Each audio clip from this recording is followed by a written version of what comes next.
I've got 7 o'clock. Good evening. Welcome to the November 17th, 2021 Planning and Zoning Commission meeting. At this time, I request that everyone please turn off or mute all electronic devices. Also at this time, I'd ask each of you to stand with me for the Pledge of Allegiance. I pledge allegiance to the flag of the United States of America and to the republic for which it stands, one nation, under God, indivisible, with liberty and justice for all.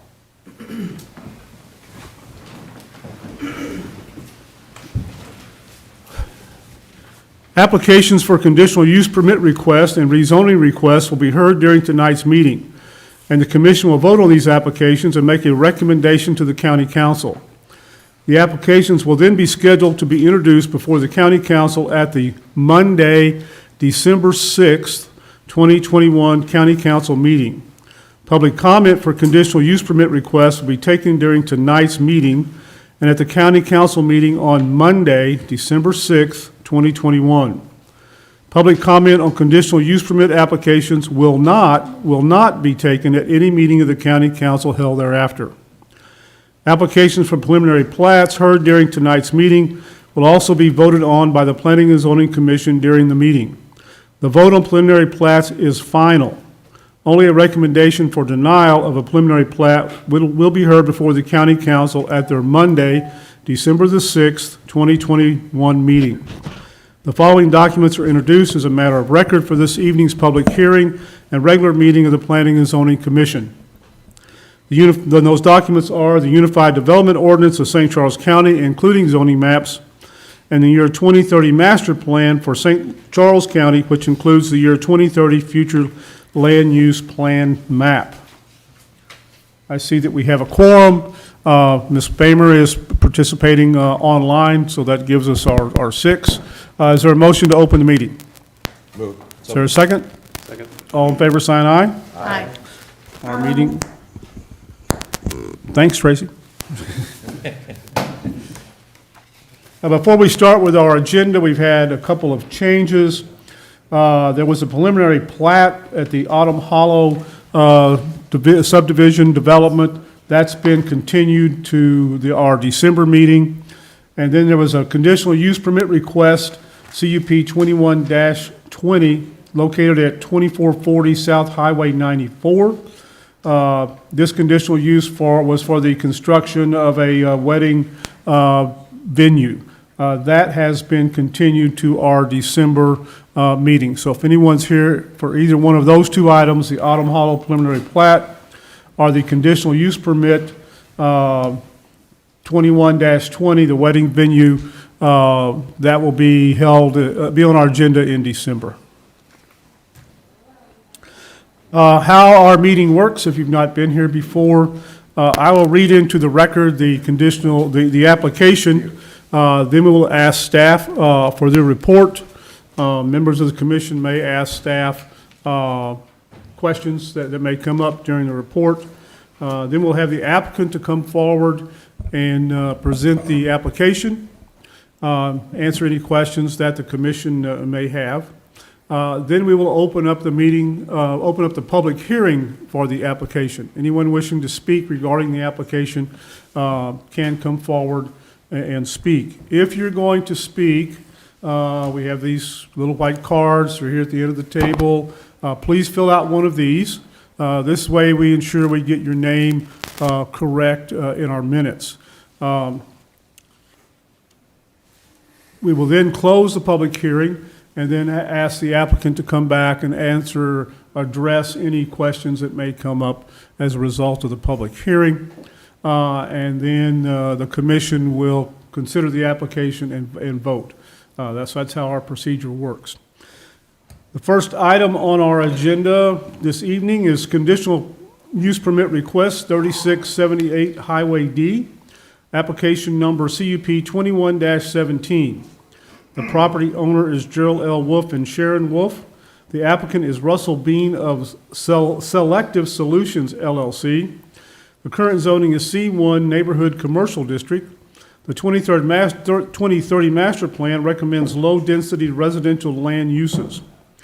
The conditional use request is the construction of a 115-foot tall monopole telecommunications tower with adjustments to exceed height, setback, and spacing standards. The parcel size is 3.93 acres.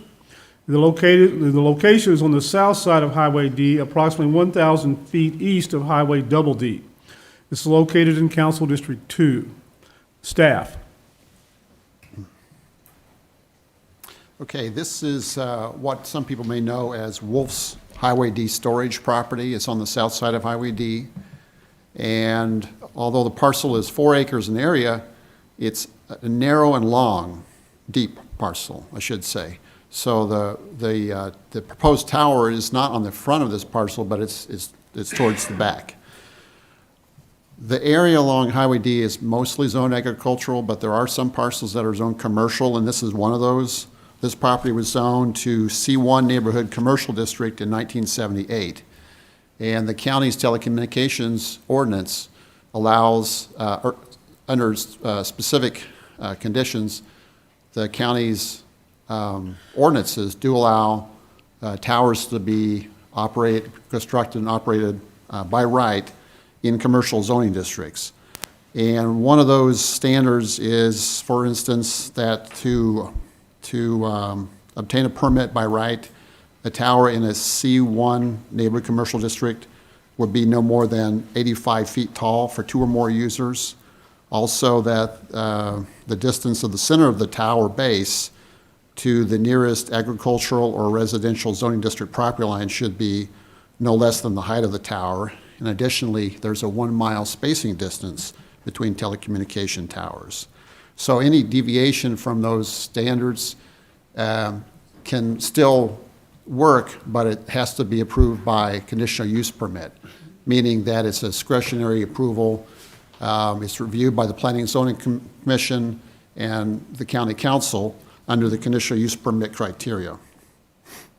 So in this instance, the applicant is proposing a telecommunications tower that's 115 feet in height, with 3 antenna mounts, and the monopole will be set back a distance of 65 feet from the eastern side of the property, which is less than the required 115-foot distance, but it would meet the setback requirements to the north, south, and west.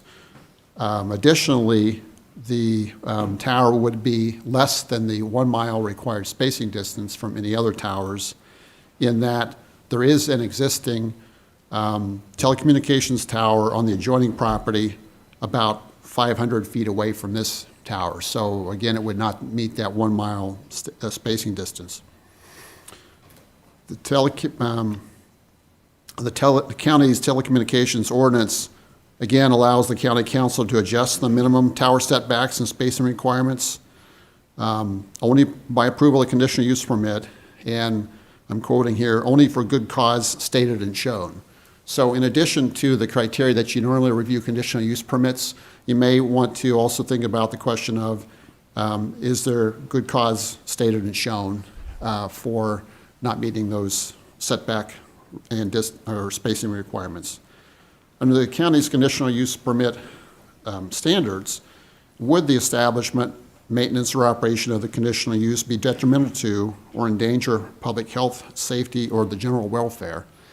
County staff recommends finding that The establishment of the conditional use would not be detrimental to or endanger the public health, safety, or the general welfare. I may also comment here that federal and state laws and regulations leave health and safety considerations for telecommunication towers to federal and state agencies. So local jurisdictions don't have the authority to review in that regard. The second criteria, would the conditional use injure the use and enjoyment of other property in the immediate vicinity for the purposes already permitted, or to the aesthetic and or scenic values of the vicinity, or substantially diminish and impair property values within the neighborhood? County staff recommends a finding that the conditional use would injure the use and enjoyment of the single-family residence located at 6550 Highway D, which is about, 370 feet away from the proposed tower. Additionally, county staff views the location of towers on adjoining properties as injuring the aesthetic values of the vicinity and does not view the submittal as providing good cause stated and shown as to why the county council should reducing the spacing requirements from 1 mile to 500 feet in this instance. And then finally, the conditional use criteria, would establishment of the conditional use impede the normal and orderly development and improvement of surrounding property for uses permitted in those districts? County staff recommends a finding that the conditional use would not impede the normal and orderly development of surrounding properties, which are zoned agricultural district. The Planning and Zoning Division recommends that the Planning and Zoning Commission recommend denial of the application as not complying with the conditional use permit criteria. Your options are to recommend approval as submitted, approval with certain conditions, or recommend denial. Those are your three options.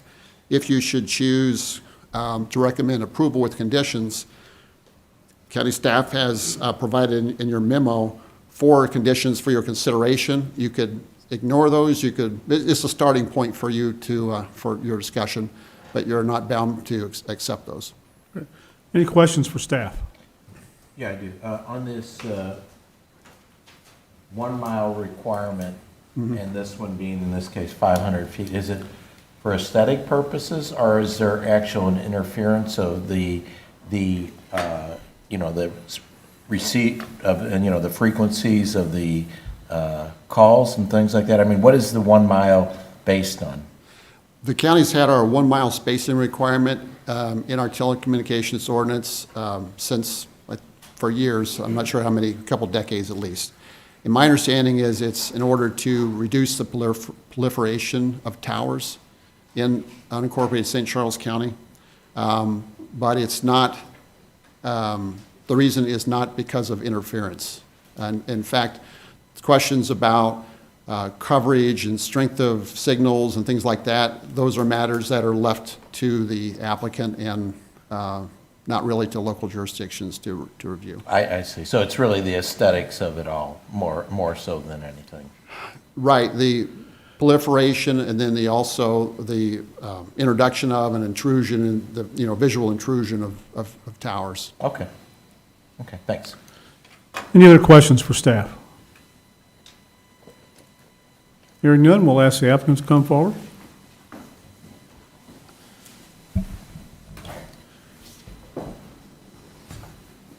I'll need to swear you in. Yes. Do you solemnly swear or affirm that you'll tell the truth, the whole truth, and nothing but the truth in these proceedings under the pains and penalties of perjury? I do. Please state your name and address for the record. Yes, Eric Martin, 211 North Broadway, St. Louis. Go ahead, Mr. Martin. Thank you very much. My name is Eric Martin. I'm an attorney representing the applicant in this case with the Brian Cave Law Firm. Just a couple of preliminary points that I would point out about this location on 3678 Highway D. As staff noted, it is on the southern portion of the property. There's about a 20 feet drop in grade from the beginning of the property. And so that helps in the sense of reducing any visual impact of the tower. Very importantly, when you saw the graphic of where it was, this is a narrow parcel, and this tower is being positioned so that it would be up against that wooded area, that it would be there in order, again, to minimize any sort of visual impact of this. It was selected very carefully for that.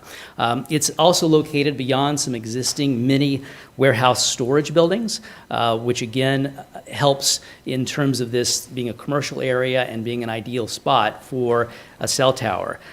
Staff noted that it would not be detrimental to public health or safety, nor would it impede the normal and orderly development. So the issue, the reason for the denial I want to address, and that is, or the recommendation for the denial, is the other tower. First, I want to address why it is that the tower is needed. In our application materials, we have provided some sworn testimony from AT&T, the carrier that wants to go onto this tower. And quite simply, AT&T finds that it's not economically feasible to remain on the existing tower that is located nearby.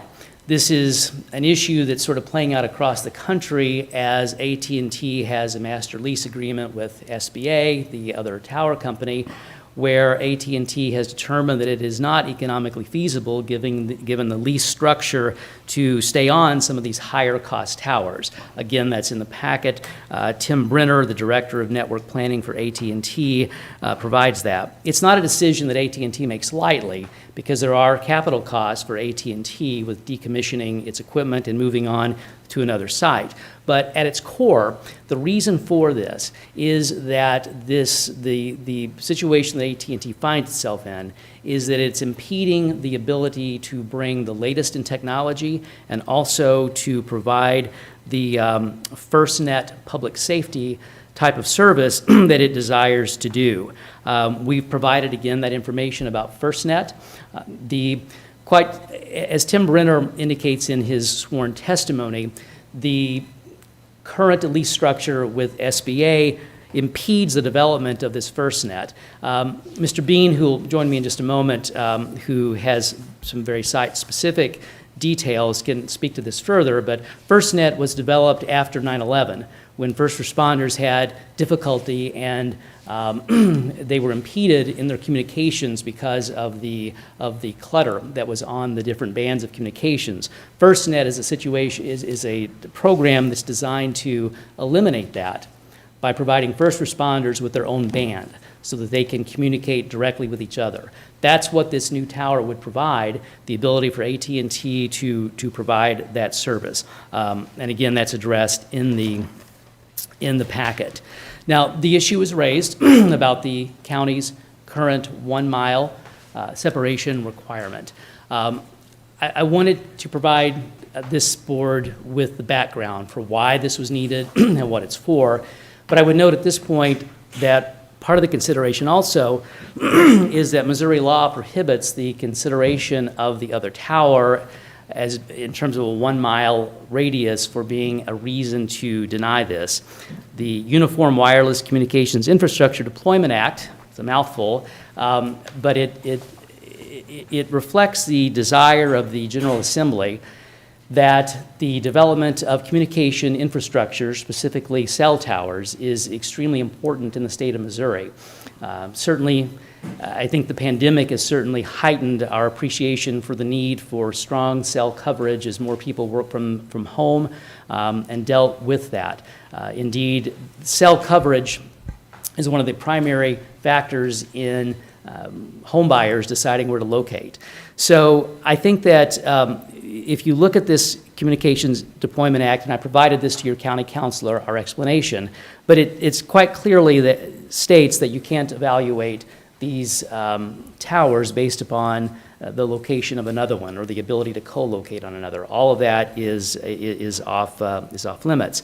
I would mention on the aesthetics that, and Mr. Bean will address this further, is that, again, great steps were taken to minimize the visual degradation of the tower. Its location on the back of that southern portion of the parcel where the elevation goes down, where it abuts against tree lines, is extremely important in that area. Mr. Bean also did a balloon test, which he can show visual representations of what the tower would look like up against that line. And again, I think you'll see that it is a very minimal type of intrusion. And the fact that there's another tower there, I think speaks to the fact that this is appropriate for this area. It's no more different than if another power line went up where there was another power line. It's still the same sort of item. And again, I think you'll see with the woods and so forth that it does present a less of a visual intrusion in that area. So those are my comments. Mr. Bean has some additional information regarding his balloon test to show some of the visual aesthetics of this, and I'd ask Mr. Bean to present that now. Hold. Any questions for Mr. Martin? If not, thank you. Okay, thank you.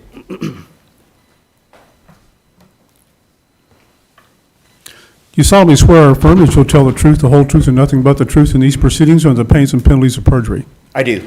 Please state your name and address for the record. My name is Russell Bean with Selective Solutions. We are agent for Parallel Infrastructure, the proposed tower owner. I am at 340 Marshall Road, Valley Park, Missouri, 63088. Go ahead, Mr. Bean. And if I may, I have this packet electronically. I'd like to enter it in the record, if I may. No problem. Is this one copy? Yes. Okay. Which is why I put it electronically rather than printed it for everybody.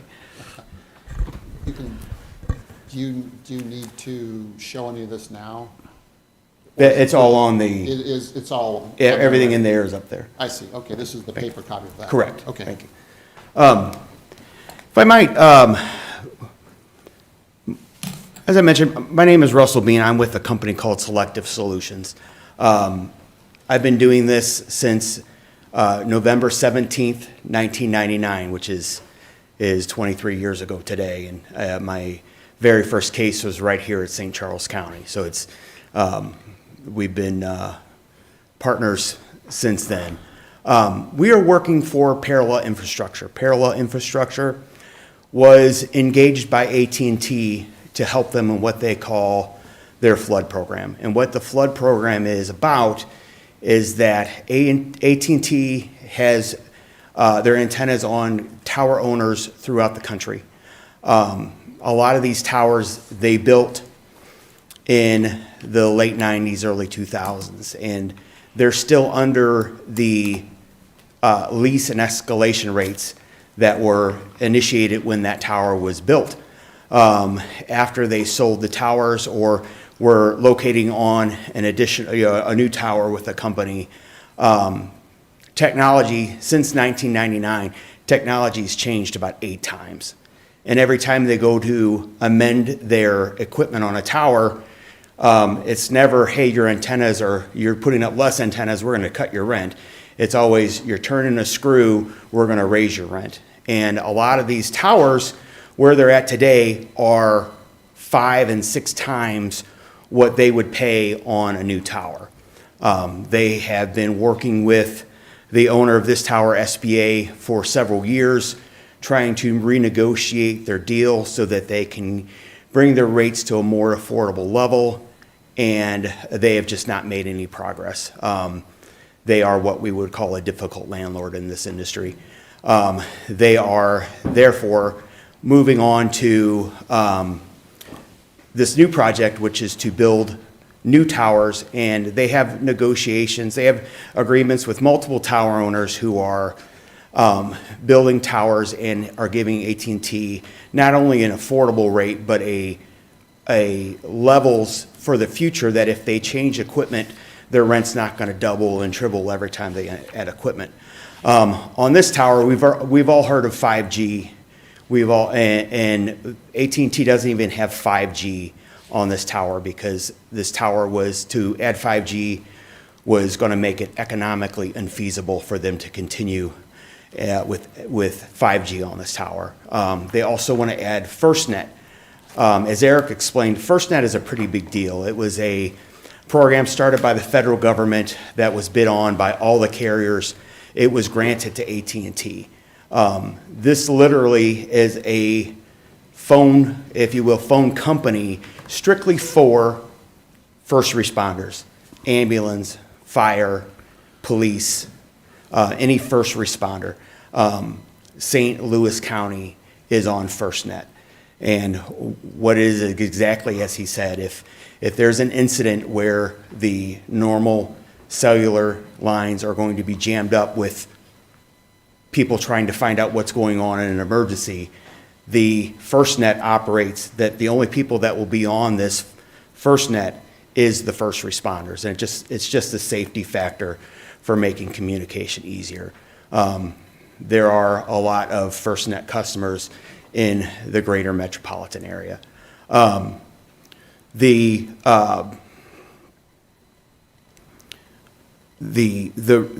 goal behind this this program was to in our industry, the cardinal sin is taking a site that's online and taking it down. So the idea behind this program was to replace like for like, to find somewhere as close as you can to the existing site that they can build a site that's affordable, that they could add all the current technologies and all the future technologies affordable. This is the survey, and I did want to point out that the map that staff showed at the beginning, that is actually 2 parcels. Each of those parcels is about 50 feet wide. That makes the entire property just over 100 feet wide. We are actually on the eastern parcel.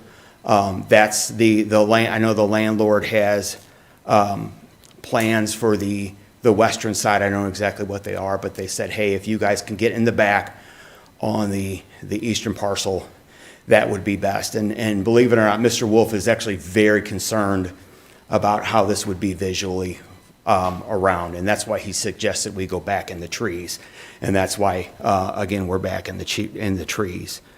I'm not going to do this whole packet, but this shows you that his storage lot is actually divided into 2 parcels. We are as close as we can get. There are some changes in elevation. That's as close as we can get to the eastern property line of our particular parcel. We had actually requested a variance. We had applied for a variance of setback, and that's when staff informed us that the board and the council can advise relief of those setbacks, so we withdrew that application.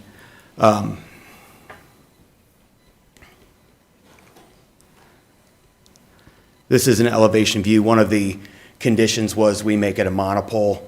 That's what we're proposing. We're proposing a monopole. If I'm going too fast, please let me know. This is the aerial map. This was our search ring, if you will, and we actually sent a letter to everyone in the search ring. Towers are allowed in agricultural with a conditional use permit, so we did approach those agricultural. There was no interest. We approached this commercial storage lot. They had no interest. Their lot, I don't know if you've been by there, their lot is full. It's a RV boat storage. Their lot is full. And we approached the fire department. They were also not interested. This is an aerial, and what this is a 115-foot circle around our proposed tower. Purpose is to show that even at 115 foot, even that separation of structures, I almost used the F word. The F word's a bad word in our industry, the fall zone word. But that 115-foot ring doesn't even get out of the wooded area on the adjacent parcel. I added the zoning map just to show that there are 2 parcels there. For the record, I added the Missouri Uniform Telecommunication Act. And the last thing I wanted to show you, we did a drone test. And what we did is we hired a drone pilot. They started off at our proposed tower location, and they took the drone up to 115 feet. And then we drove around to each of these locations and took photographs facing to where the tower was going to be located. The locations on the map that have a green square were the only locations where the drone was visible. And if I could, The drone or the tower? the drone. We flew the drone, but everywhere that the green squares are, where you can see the drone, you could also see the adjacent tower, the existing tower. And I'll point those out to you. This is, just for everyone's, we went one around, and then we went down. So these are all, these pictures are really meaningless because they just don't show anything. This is standing at the north end of our property, looking back, and where the blue circle is, that's where the drone was located. So just above the tree line. This is at number 7, which is on Highway D and the next major intersection. And the drone and tower were visible just above the tree line, and here's the existing tower. This is at the front of the driveway that is directly to the parcel to the east of our parcel. And here's where the drone was, and then here's the existing tower. And then this is in the subdivision behind our site. And then this is standing at the driveway of the property that the staff report addresses. Our tower would actually, the drone was actually visible through the slats in the trees. The trees separated just a little bit. That's where the tower was visible. And then here is the tower on the adjoining parcel.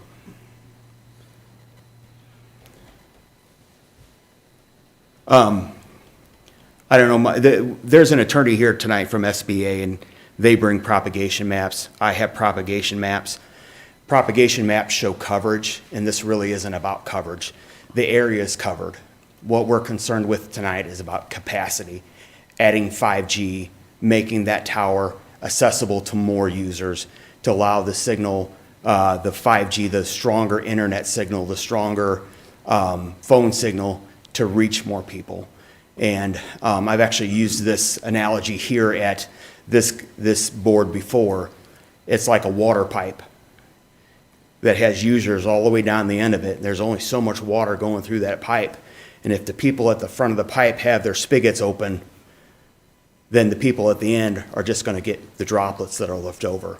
What we're trying to do with this tower is to increase the size of the pipe, increase the size of the flow, so that everybody along the pipe gets an equal amount of data, phone availability, so that everyone from the teenager sitting on the couch watching videos to the businessman that's working out of his home office has the ability to use the full function of their phone.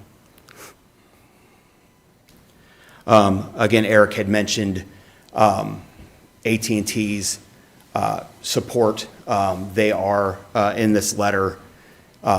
It's the director of development for AT&T stating that they need this tower in order for them to make their operations economically feasible in this area.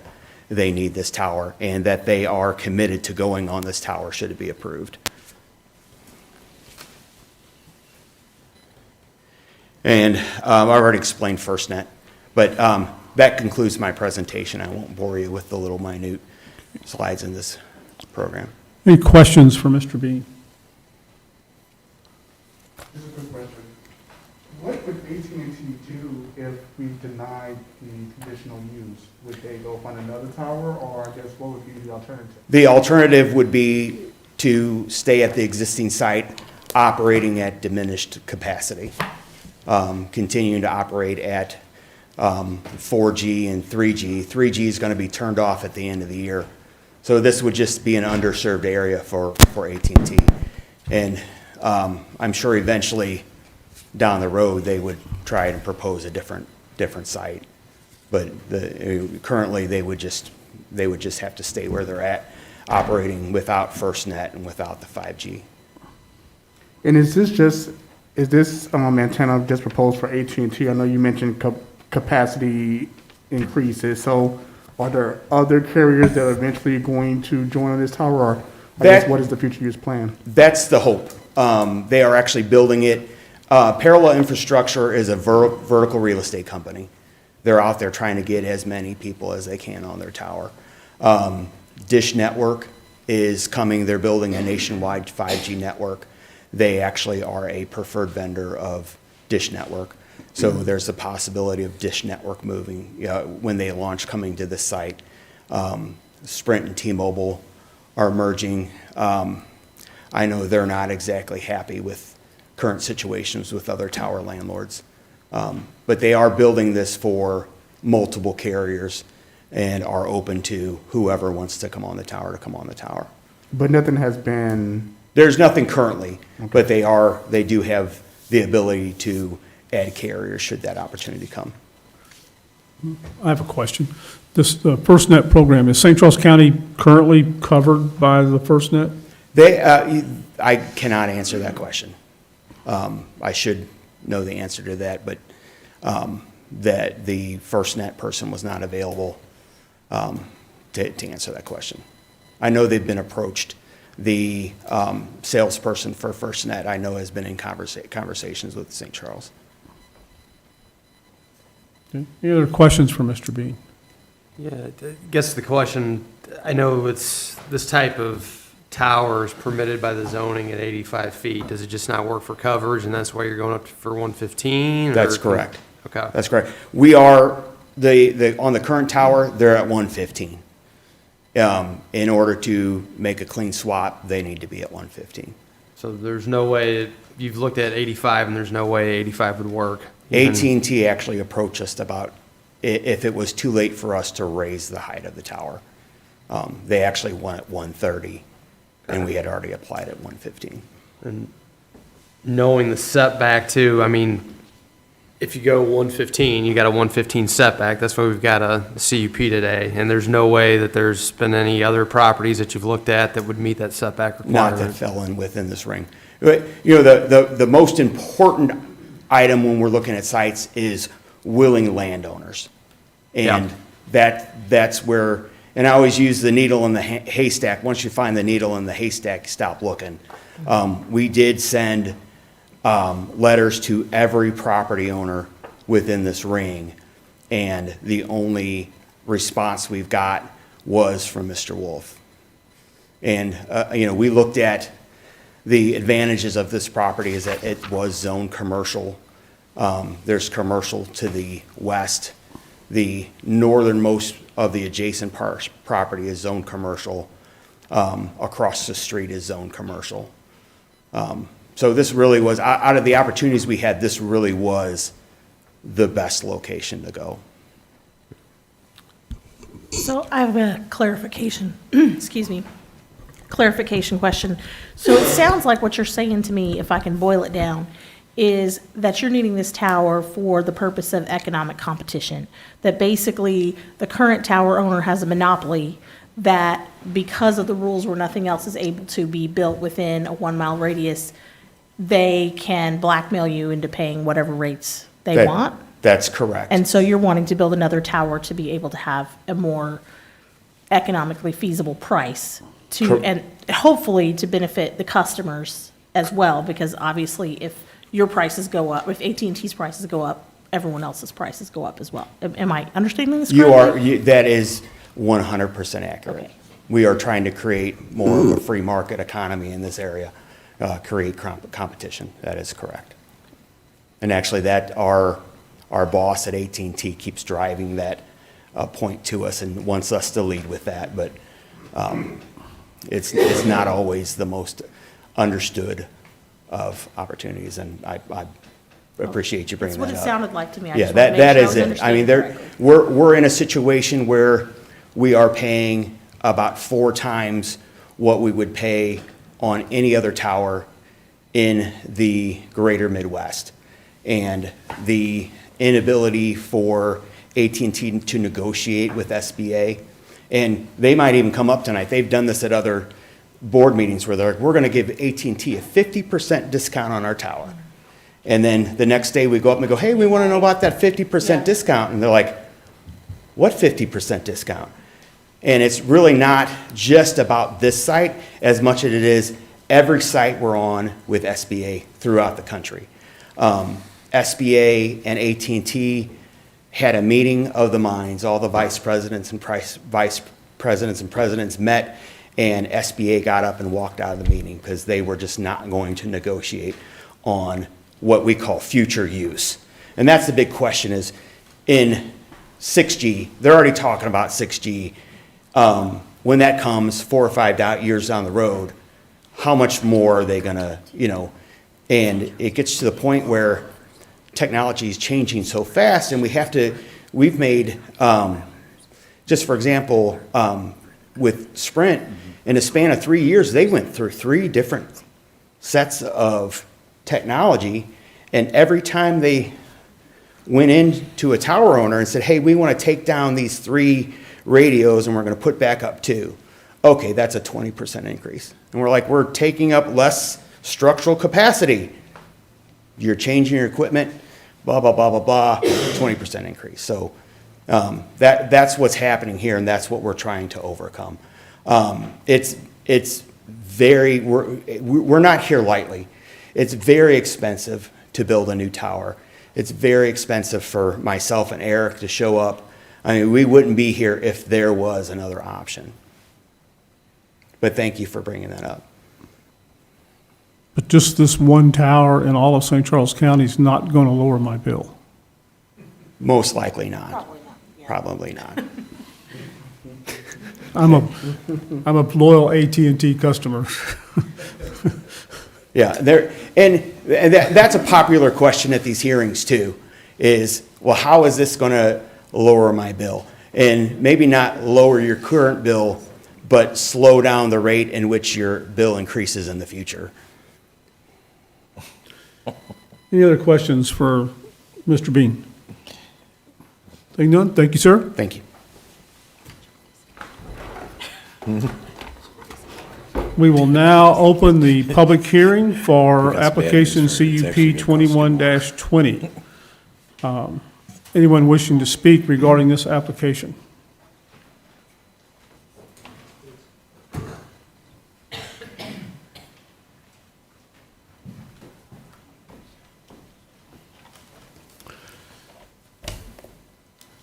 Do you solemnly swear or affirm that you'll tell the truth, the whole truth, and nothing but the truth in these proceedings under the pains and penalties of perjury? I do. Please state your name and address for the record. Zach Buckeye, and I'm with Stinson Law Firm in St. Louis at 7700 Forsyth Boulevard. Okay, go ahead. And I'm here on behalf of SBA. You've heard a lot about SBA Tower Group. We've got the tower right next door to the proposed tower here, and it was built in 2002. And AT&T is currently on that tower.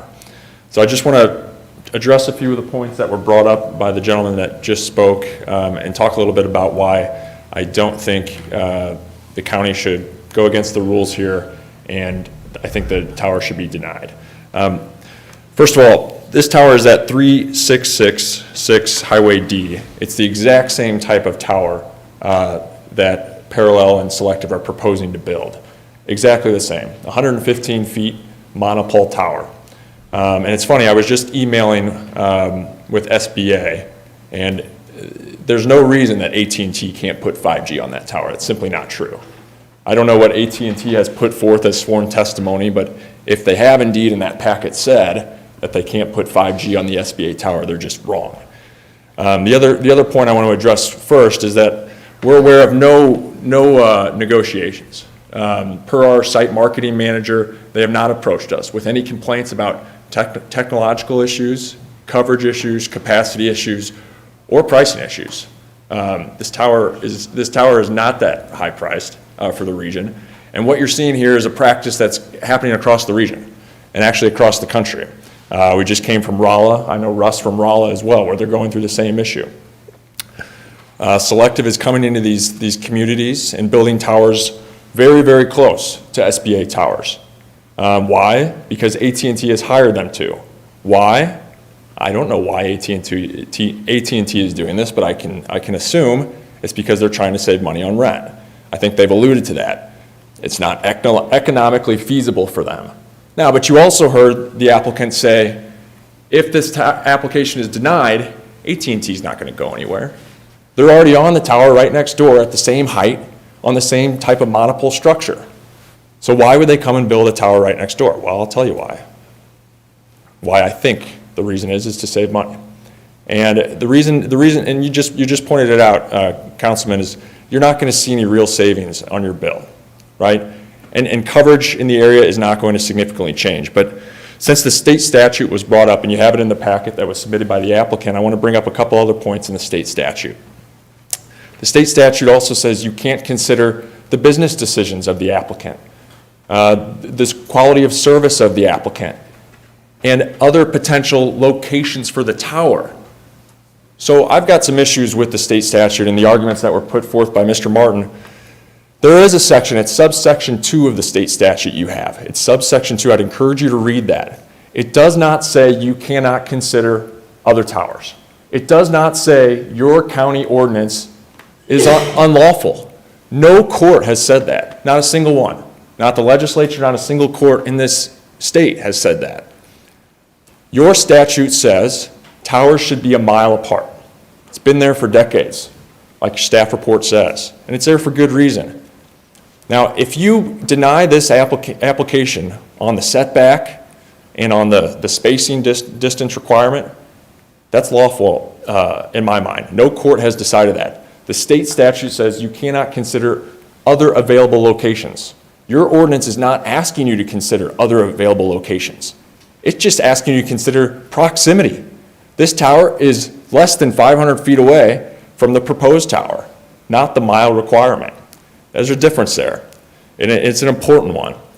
And I think it's also important to point out that we're talking about 4,700 feet of a reduction here, over 90%. If you're going from 1 mile to less than 500 feet, the applicant is asking you to vary from your county code by over 90%. It just doesn't make sense. The setback requirement is another issue. 65 feet. This tower is 115 feet. If that tower were to fall, it would be almost double that, right? Almost half that tower would be on the other side of that property. So they're asking for a nearly 50% variance there on the setback. All I'm saying is those ordinances are there for a reason, and we think they should be followed. When our tower was built in 2002, it was approved by the county, and it's not, there's no towers around there. Your staff report says there's not a single other tower around there within a 2-mile radius. Now they showed you all the different locations that they've looked, where they looked to build their tower. They showed you coverage maps. They talked about the technology. They talked about their business decisions and why it's not economically feasible. Well, on the one hand, they're asking you not to consider your spacing requirement, the 1-mile requirement. But on the other hand, they're asking you to consider all these other issues that are also in the state statute. Well, I think you need to decide how you're going to make this decision, but in our mind, not a single court has said that the 1-mile distance would be a violation of state statute. It's about the proximity. It's not about the availability. So we agree with the staff report. We don't think good cause has really been shown in the packet as to why this tower company could not build somewhere else and not right next to an existing tower. I do think it's obvious that it's injurious to the surrounding area. If you have two towers up right next to each other, I don't think anybody wants to see that. Our tower, like I said, is 115 feet tall. There's no reason AT&T cannot put 5G on that tower, absolutely none, they just haven't. And the only reason they're moving next door is because they'd like to save a couple bucks. Now, whether or not you agree with all of that, I think it's also important to consider the precedent that you would set by approving this application. By saying, we're going to ignore the 1 mile ordinance, we're going to ignore the setback requirement, we're going to give them the variance to build a tower right next to a tower on the very adjacent parcel. I think that sends a message to other tower builders, to other carriers, to people who want to come in and do the same thing. Maybe they do it with another tower in unincorporated St. Charles County, and all of a sudden you've got all of these unnecessary towers popping up all across St. Charles County. It just doesn't make sense. Again, I would encourage you to look at the state statute in detail, because like I said, that separation requirement, that spacing requirement, it's not in the state statute, but a number of the issues they brought up, such as other locations they considered, their business decisions, those are clearly in the state statute, word for word. You can read it for yourself. And I would open it up to questions. I think that's all I wanted to present to the commission tonight. Any questions for Mr. Buckeye? Seeing none, thank you, sir. Oh, we have a question down here. No, I'm just, basically it seems like it's a sort of a fight between two different companies here. What that we're, asked for have the wisdom to say who's right and who's wrong. I mean, you're both attorneys. He's saying one thing, he's saying the other. Which one of you is correct? Right, exactly. And I'm here to tell you, neither of us knows for sure, right? His interpretation of the law is different from mine. But what I can tell you for certainty is no court has decided that issue. And in my mind, if you read that statute, I don't think it takes an attorney to come to that same conclusion, that your ordinance that says towers should be a mile apart. And I think we can all understand why that ordinance was written, and written for good reason, so that this very practice doesn't happen. So you don't get these predatory companies coming in and poaching carriers off existing towers just to have lots of unnecessary towers popping up across your county. But I think if you go into that statute, you're going to see very clearly, and actually I've got it right here, I can read it to you. It says, local government shall not evaluate an application based on the availability of other potential locations for the placement of wireless support structures or wireless facilities. They're already on that tower. And your state statute or your county ordinance does not ask to consider the availability. It doesn't say you can't build if there's an existing tower with open spots, with capacity for your antennas. It just says you can't build within a mile of another tower. Now, like I said, I've got an opinion and they've got an opinion. But he did say that he couldn't build. You did say two contradictory things. He said he couldn't put 5G on it. You're saying he could. Those are exact opposite things. Those aren't even opinions. Those are exact opposite things. That's right. That's correct. So I believe I understood it a little bit differently. I believe that what he said is that it wouldn't be economically feasible to put 5G on that particular tower because he believes that their rates are too expensive to make it make sense. That's right. Not that it's not possible, but that it doesn't make sense financially. I think that's correct. I think that's what was stated. I don't want to speak for you, but I think that's what was stated. But I've just literally minutes ago gotten an email from my client that says, no, I'm sorry, that's incorrect. 5G is absolutely possible on the existing tower. It's the exact same tower. It's the exact same height. And we haven't been approached, per our site marketing manager, we have not been approached about technological issues on that tower. So. And does the lease change every time that there is a change? I'm sorry? Does the lease change every time there is some sort of change in the type of equipment? I can't speak to that. I don't necessarily think that's true either. We've got another carrier on that tower. So there's two carriers on that tower now. One is AT&T, and there's another carrier at a lower height. So if I suppose if this application were to be granted, if you were to grant the exceptions to the conditional use permit, if you were to find that there's good cause shown for for ignoring the 1 mile distance requirement and the setback requirement. I suppose if you approved on those grounds, you'd have 2 towers right there. You'd have one with the, with AT&T on their tower, I suppose, if they moved, and you'd have our tower with another carrier. I think that would be the Understood. result. Yeah. Understood. Any other questions? Thank you, sir. Thank you. Anyone else wishing to speak regarding this application?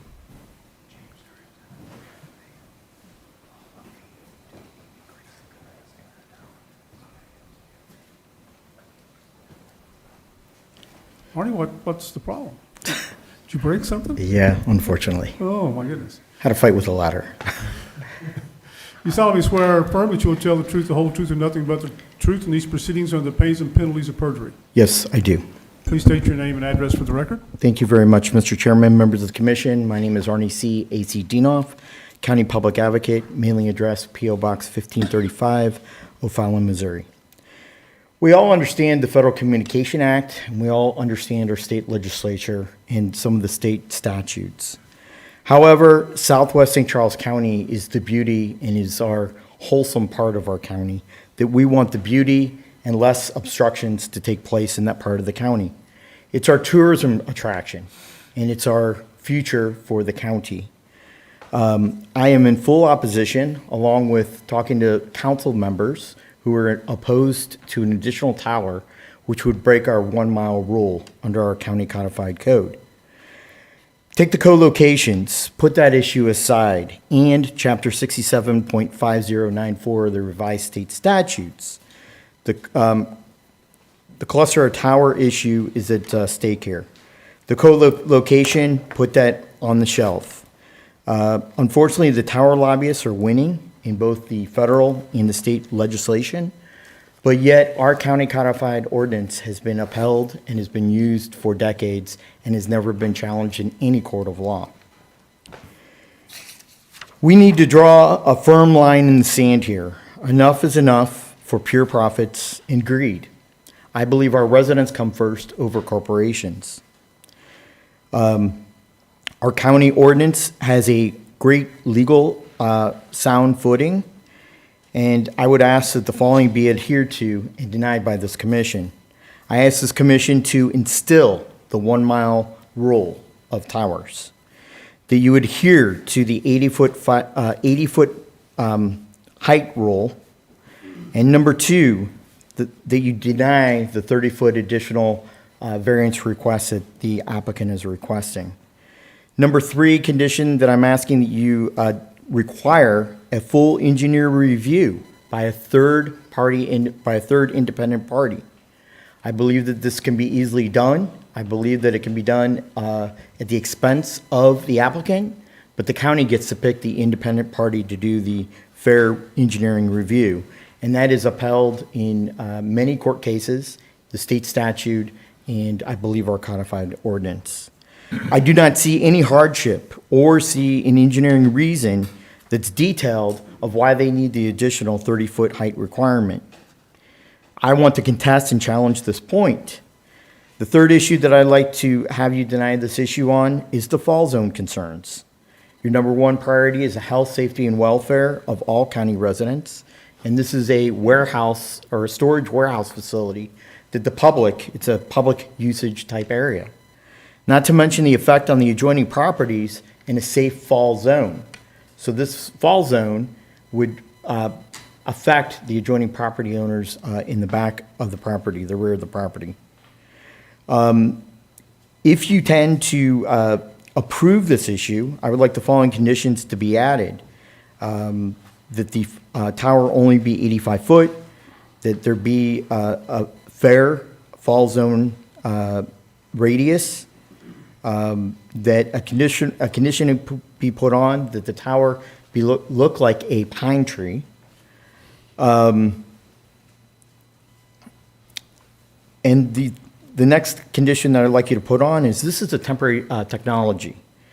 This form will eventually go away. This company has formed a LLC, a limited liability corporation, and eventually they're going to abandon this tower because they're going to move the next generation, in probably about 10 years will be satellites that they'll be using this type of technology. And so we're going to be stuck with looking at an ugly tower.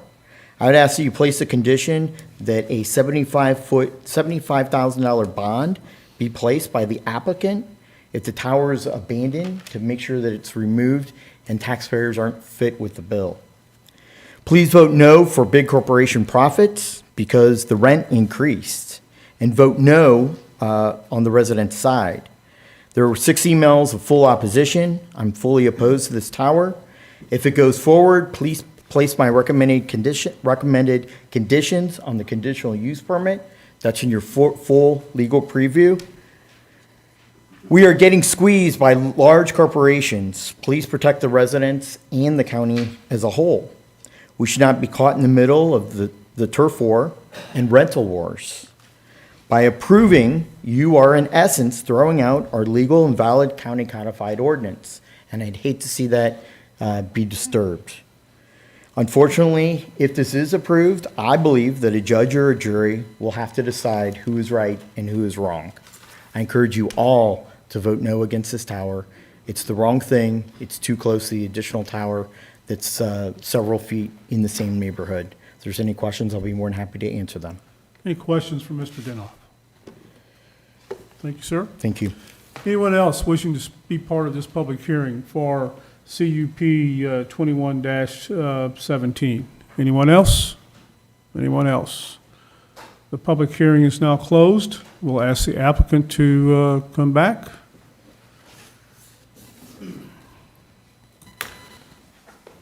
Any members of the commission have any questions, additional questions of the applicant? I actually have a couple. And these are somewhat just curiosity. What is the typical range of one of these cell phone towers? How far does it broadcast? I'll bring up our site expert on that one. Thank you. Yes. I'm going to give you a real roundabout answer, but now, and if I could actually address something I wanted to address, the 1 mile radius. When I first started in this industry in 1999, they used to give us search rings that were 5 miles wide. And that's because the antennas, while if you put an antenna at 115 feet at this site and there were nobody on it, those antennas would broadcast 2-3 miles.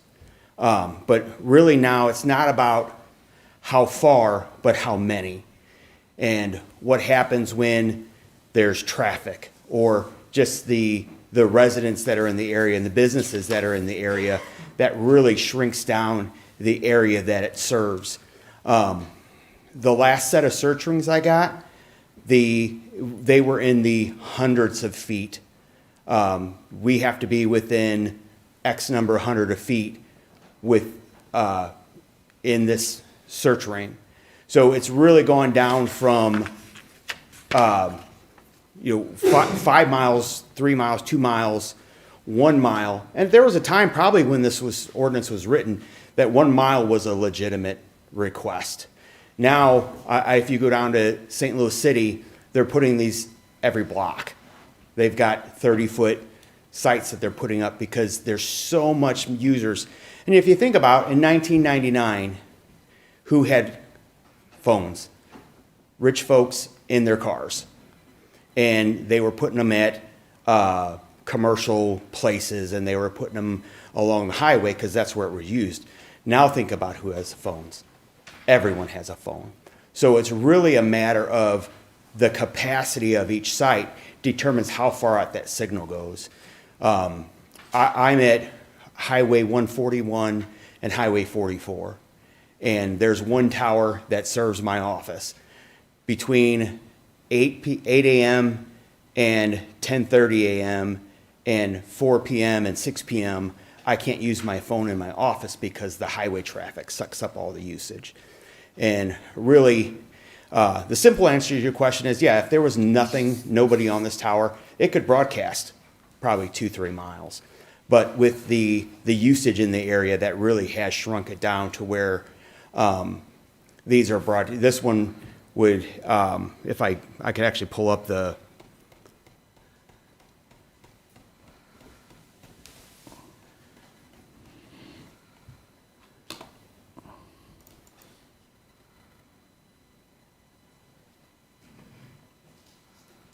This is the coverage. The red is the best coverage. The yellow is okay coverage, what they would call acceptable coverage. The blue is it's getting coverage, but you're not gonna watch a video on your phone. And then the white, there's no coverage.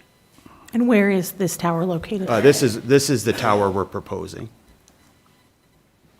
Where? And I'm this sorry, tower, I'm this not- tower here is in New Melly. I'm not seeing where you're, do you have a pointer on the screen? or- I do, I'm sorry. Where it says MO03126A. In the red right there? That's not a pointer. That's our tower. That's Okay, our so proposed right in the tower. middle of the red. Correct. So currently, you're getting great coverage there. This is actually with the new proposed With the site. proposed site. This is the existing site. And this is. Okay, I'm sorry, could you go Okay. back? Is there a difference? Hardly. And, Okay. And it's not so, and as I talked about, it's not so much about our existing coverage, it's our proposed coverage. It's 5G, it's FirstNet. And you're concerned that if you were to change the equipment, that your lease would go up significantly? Correct. But you could put the 5G on there, the current one, correct? Correct. Okay. Correct. There's no question. Everything that we're proposing for the new tower could go on the existing tower. Okay. And I can answer a couple of your questions. Is there any reason why you couldn't put a new tower a mile away? Because, I mean, I see that there's some other areas that are That is. less served, that maybe if you put one a mile away, you might increase the capacity and the service in those areas. Because this is the site we're looking at. We're trying to get off the SBA tower, and in order to replace the SBA tower, we have to go here. And then to the east is the preserve, Okay. and we can't get a tower in there. Rural, there's not a lot of users there. Makes Correct, sense. correct. And to answer your question, every time that we have gone to propose a change at this tower, our rent has increased. He had mentioned the other carrier. We represent the other carrier, T-Mobile. And when we went to increase to put T-Mobile's next generation on there, we had to not only increase our rent, but we also had to pay to increase the capacity of the tower. The tower was at max capacity. T-Mobile had to pay SBA to fix the tower so that they can add their stuff. So it to sounds like what you're saying is that the likelihood is that if this tower were built, that all of the current tenants on SBA's tower would move to this tower, leaving a tower standing empty and unused. And I'm going to be honest with you. Time is precious. Truth is more precious than time was a fortune cookie I opened early in this industry. T-Mobile just renewed, so they're going to be on that tower Okay. for whatever their renewal term is. I can tell you their mouth is watering at the possibility of moving over, but they are going to be on that tower for the duration of whatever the current lease. renewal is that they just signed. And I could really tell you, oh, no, they'll switch over tomorrow. They are stuck in that lease until their renewal term expires. Any other questions for the applicants? Ms. Baber, you have any questions? Not at this time. Thank you. Any other questions? Mr. Martin, you have anything? No, I would just mention that with Mr. Buckheit, we do disagree in the interpretation of the state statute. I don't think I heard him disagree that the state statute would trump the local ordinance, but the way we read that section 2, to evaluate an application based on the availability of other potential locations, that's exactly what you would be doing if you were denying this tower because of the existing structure. I've set forth my other reasoning in email. I won't go through all that now. I thank you for your time. Can I ask your interpretation of section 16? It says, let's see here. In order to ensure uniformity across the state of Missouri with respect to the consideration of every application, an authority shall not Impose any requirements or obligations regarding the presentation or appearance of facilities, including but not limited to those relating to the type of materials used and those relating to arranging, screening, or landscaping of facilities if such regulations or obligations are unreasonable. My question specifically is with Mr. Denoff's suggested condition of making it look like a pine tree. Would you feel that that would fall under Section 16? Yes, I believe that it would. I think that would be a prohibition on that. I know the way the tower is designed now, it accommodates the type of equipment that's necessary currently. It becomes more difficult once you do these disguise support structures to fulfill the type of capacity needs that the new equipment generates. So yes, I do believe that would be an issue. One thing I would mention on the setbacks very quickly is that these towers are built to stand up. When the Bridgeton tornado hit a few years ago, remember over by the airport, some of the few structures that were standing in the path of that tornado were cell towers.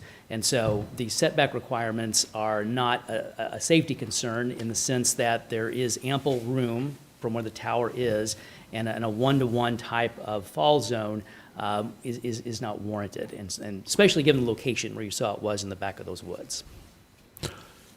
Any other questions? Okay, thank you, sir. Great, thank you. We will now bring CUP 21 Can I ask a question of the staff briefly? I'm sorry. We're getting there. Okay. We'll bring CUP 21-17 back to the commission for consideration. I'm sorry, I thought you were bringing it to a vote. No, I no, wanted to not yet. ask the question. Can I ask, do we have any other conditional use permits that have been passed in the past for cell phone towers, or would this be the first one in the county's history? Periodically, make sure that's on. The county council has periodically approved as conditional use permits cell towers with deviations from setback and from height requirements as well. Now, those deviations from setback are not 90%, typically it's like, 10% or 5% or something like that, but. Have we ever approved a CUP for, that's within the 1 mile radius, or is that one that's? Yes. Yeah, okay. There's been, the county council has occasionally approved conditional use permits for towers less than the 1 mile, but not that I know of that's so close together. Yeah. Sure. Also, I would offer that in terms of the state statute, the operative word I read in the state statute is availability, that we're not to evaluate an application based on the availability of other potential locations or placement of support structures. So, we've never, in staff's consideration, we've never looked at co-location, requiring co-location. We don't know what's available, what's not available. We've never looked at the availability question. We're just simply asking the question, how close are these towers together, and do they meet the spacing requirements for St. Charles County? Any other questions of staff, comments? Question for staff, if it was a C2 zoning, just curious, what would be the height requirement on that? Would it be 85 feet, or would it be a little bit more? Not that it changes our decision here. It's a little bit more, and in the C2 district, a height of 100 feet for one user and 125 feet for two or more users, and that would be allowed by right, as long as it met the 1 mile spacing requirement, and also the setback from property lines of the height of the tower. Any other questions? Chair will entertain a motion to approve CUP 21-17, which is construction of a 115-foot tall monopole telecommunications tower with adjustments to exceed height, setback, and spacing requirements to be located on the south side of Highway D, approximately 1,000 feet east of Highway Double D. Is there a motion? Motion. Ms. Bramer made the motion. Is there a second? Second. Mr. Clary, second. Mr. Cornwell, how do you vote? No. Mr. Jackson? No. Ms. Barr? No. Ms. Bramer? No. Mr. Clary? No. And I vote no. Application fails.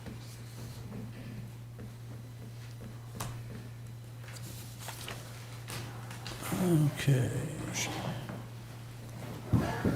Agenda. Uh-oh. Went to the wrong place. No, I think we value questions. There we go. I feel like there's competing values going on. Like I'm in free market. The next item on our agenda is conditional use permit request, CUP 21-18. The location is 2818 South Point Prairie Road. Property owner is Chickadee Acres LLC. Applicant is Lisa Mallon. Current zoning is A agricultural district. The 2030 master plan recommends low-density residential uses. The conditional use request is a bed and breakfast residence up to 10 guests per night. The parcel size is 11.2 acres. The location is on the east side of South Point Prairie Road, approximately 2,000 feet north of Dyer Road. It's located in Council District 2. Staff. Okay, just one correction, the request is for up to 8 persons and not 10. Okay? So, we are in the agricultural zoning district. The request is for a bed and breakfast residence, which allows up to 8 persons per night where the host lives at the property. Section 405.060 of the county code defines a bed and breakfast residence as a facility for overnight lodging where 5 or more bedrooms are available to the transient public for overnight stay, where there is 1 off-street parking space for each guest room and for the host, also where breakfast is served. Typically, the host personally interacts with the guests in order to better acquaint the guests and the community, or better acquaint the guests with the community, and provides hospitality such that being afforded any house guests. So the applicant is requesting, like I said, up to 8 guests at any one time for overnight lodging. And they're also requesting the ability to put a sign up, which is permitted in our sign code. It'll be up to 32 square feet in size. The Planning and Zoning Commission is required by ordinance to consider 5 questions when considering a conditional use analysis. The first question would be, would establishing, maintaining, or operating the conditional use be detrimental to or endanger the public health, safety, or general welfare? Staff feels that due to the size of the property and the number of rooms for rent, the land use impacts would be minimal. County Building and Code Enforcement is working with the owner to address any building code issues, such as any required fire suppression systems and things of that nature. Staff sees no significant impacts on the health, safety, or general welfare of the public. Question 2 is, would the conditional use injure the use and enjoyment of other property in the immediate vicinity for the purposes already permitted? Due to the limited scale and residential nature of the use, staff sees no impact. Question 3, would the conditional use injure the aesthetic and or scenic values of the vicinity? The only visual change would be the installation of parking for guests and the sign along South Point Prairie.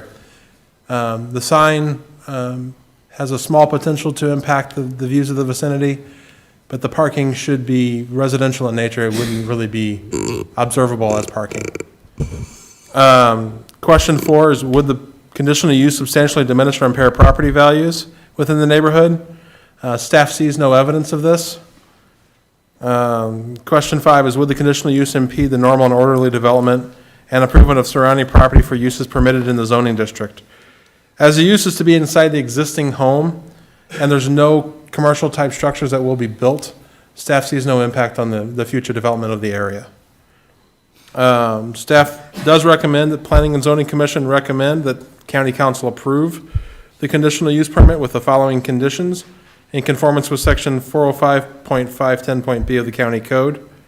And these conditions are intended to address the anticipated land use impacts.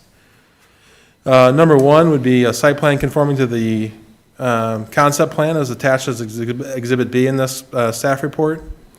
That all trees illustrated on the approved site plan shall be maintained in a healthy condition with diseased or dead trees replaced. that all vehicular parking must occur on parking areas designated on the site plan, that no more than eight guests shall be housed at any one time, that any fire suppression as required by the county's Building and Code Enforcement Division be in place prior to any use of the home as a building for the bed and breakfast, and that no conditional use shall become active until all conditions of the report or of the approval have been met. And then at this time, staff has received no letters in regards to this application. Any questions for staff? Hearing none, we'll ask the applicant to come forward.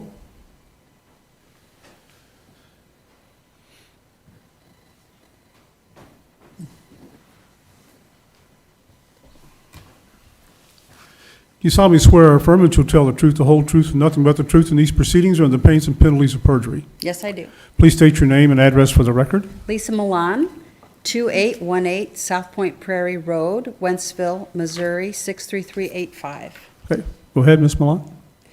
I'm not sure what I'm supposed to say. I did apply. Should I just read what I wrote? If you want. Okay. It's my first time, so I'm a little nervous.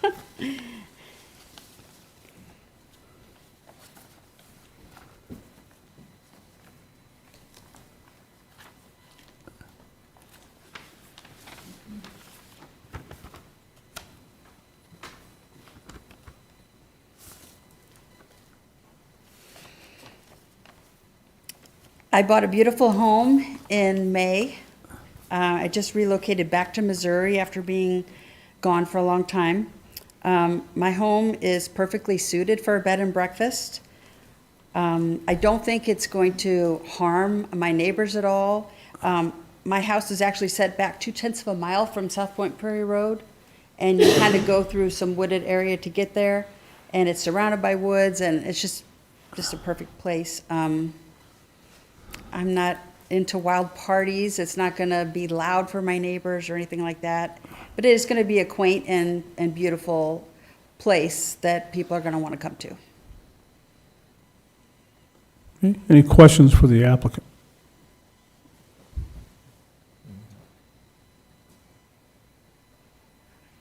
Okay, thank you, ma'am. Thank you. We will now open the public hearing for CUP 21-18.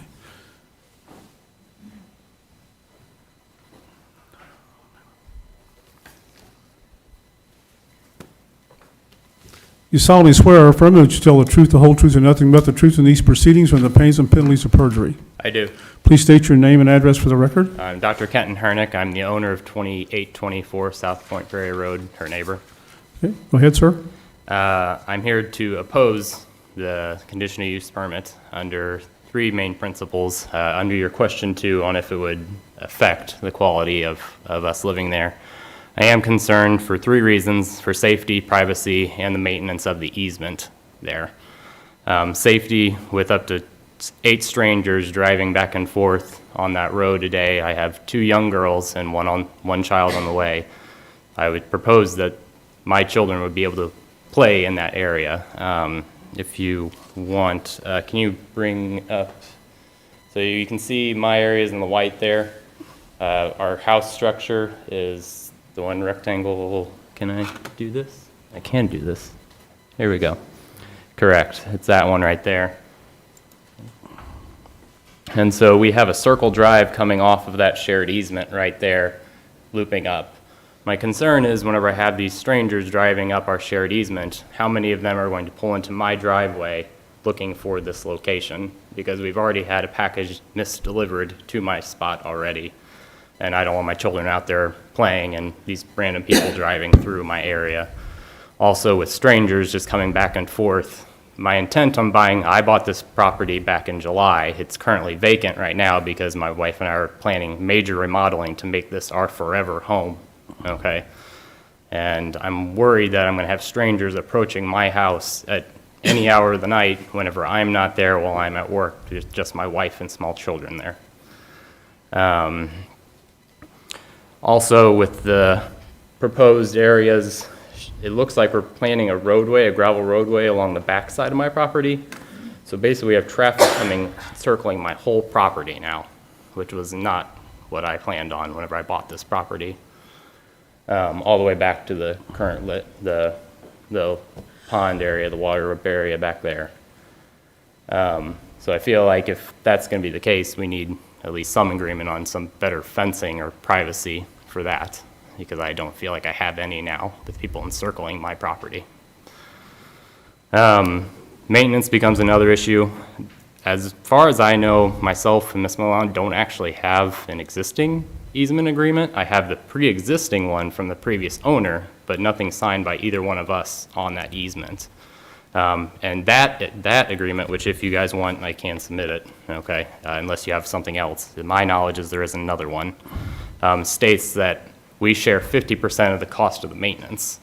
Now, that's one thing whenever there's one family driving back and forth on that at either location. Now, there's multiple people driving on this roadway, and am I going to have to incur the cost, 50% of the cost of maintaining that easement whenever there is multiple people driving on that? I lived on a gravel road back on my farm in Perryville.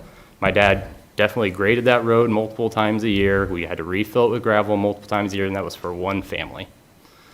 So I don't feel like I should have to incur the costs of that business decision whenever it's stated that I am supposed to basically maintain 50 if this easement agreement still holds. I don't even know if it does or not. So at this time, I would wish that you would deny this until at least we can further discuss it. I was never actually made aware that we were planning a bed and breakfast.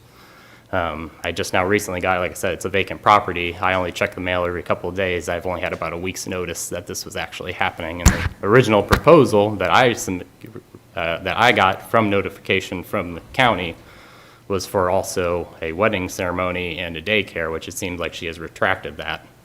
But if this is the first step, and then there's more steps to come, that is not what I intended for what I thought was a low-density residential use of the land. So I would ask that you deny this conditional use permit at this time. All right. Any questions? Is that easement recorded? Yeah, I think so. Certified mail record, record of deeds, Charles County, Missouri. Okay, so it is a recorded deed? Yes. So it would be something that would Electronically go with recorded. the property, Correct. not with the individual owners? Yes, I think so. Yeah, that's my best understanding. I only got this today, so. Any other questions? Seeing none, thank you, sir. Yeah. Anyone else wishing to speak?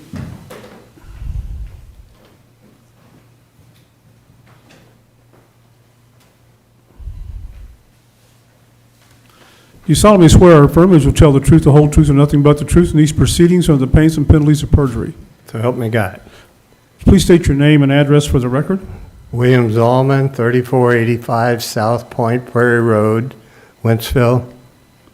Go ahead, William. We own 160 acres that is due east of this property. The bed and breakfast location is, I think, closer to the line than what it indicates on that diagram. I have no problem other than I hope that she realizes that those people stay on her property and don't bother anybody else's, because there was some indication that she was going to have walking trails or something, and you know, if there's only 11 acres, that's not much ground to walk on. Thank you. Thank you, sir. Anyone else wishing to speak regarding this application?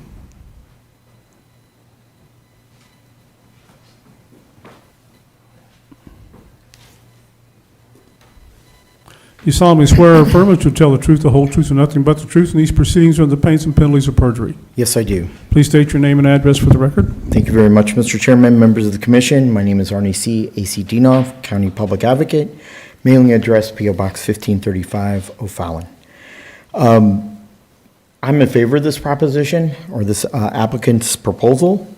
This will provide additional rural tourism to our county, will provide visitor stay opportunities. The size of the property is 11 acres. It will align with the new Holcomb Parkway off of I-70. That will have an entrance and a exit ramp, which is right near this property. This will have, in my opinion, little impact. Hopefully, the neighbor issues can be amicably agreed to. I would like the commission to entertain the following conditions. The first condition is ADA code compliance, that the Americans with Disabilities Act be fully complied with, since this will be a public stay opportunity. We want to make sure that people with disabilities have the same access of people who have full functionality.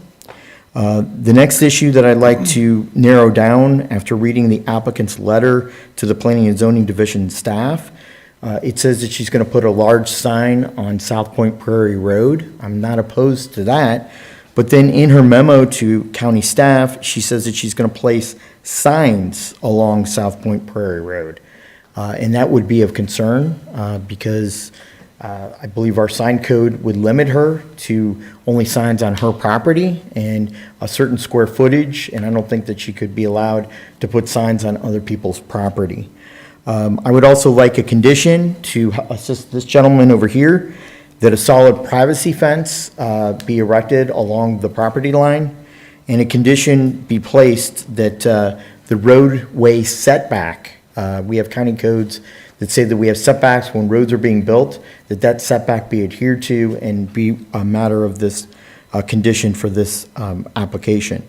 And the final condition that I'd like the commission to entertain, which is in your full preview, is that a joint maintenance agreement be negotiated between the two current property owners, so there's not any future disagreements or any future disputes. I don't know if it can be like a 75-25 ratio, but it sounds like since this is all of a sudden going to turn from residential to a commercial opportunity, that the majority of the burden of the maintenance should fall on the applicant and the less maintenance should fall on the next door neighbor.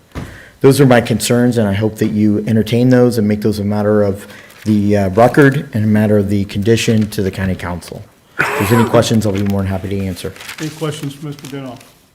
Thank you. Thank you. Anyone else wishing to speak regarding CUP 21-18? Seeing no one, we will close the public hearing and ask the applicant to come back.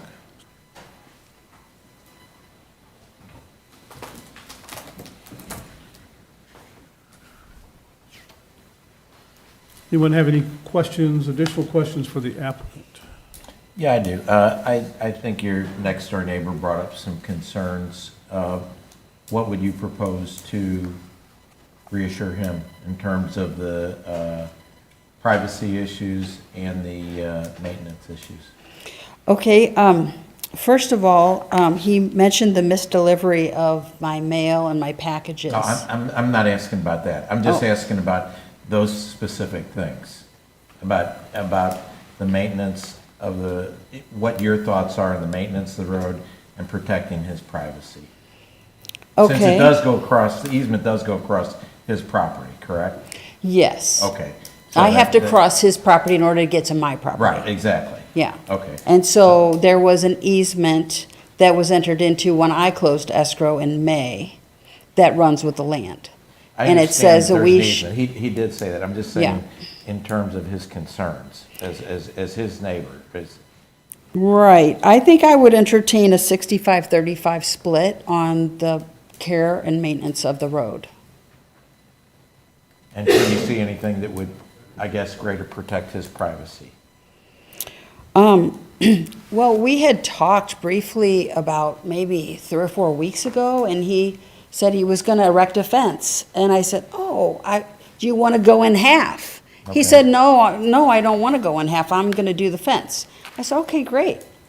And then, I was going to put the road kind of like, I was going to put the parking next to the fence and then the road set back a little bit from that. So I guess you're asking about privacy. I mean, if he's already putting up a fence, what more do you want? Well, he didn't say that, so I Yeah. didn't really wasn't really aware of that. And then I guess on these, I see how you have future gravel sites, or is your intent eventually to just circumvent that easement completely and just come in directly from Point Prairie?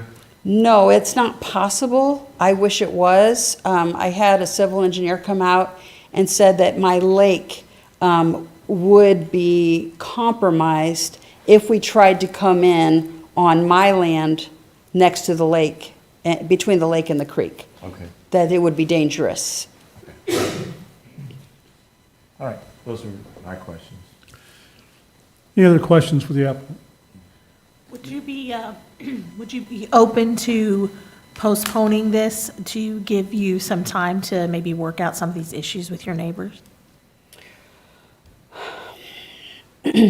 Sure. I mean, I want to be a good neighbor, of course. We've already had a pretty good relationship. We talk back and forth. We text each other sometimes. I let him know when people are, because I know it's vacant.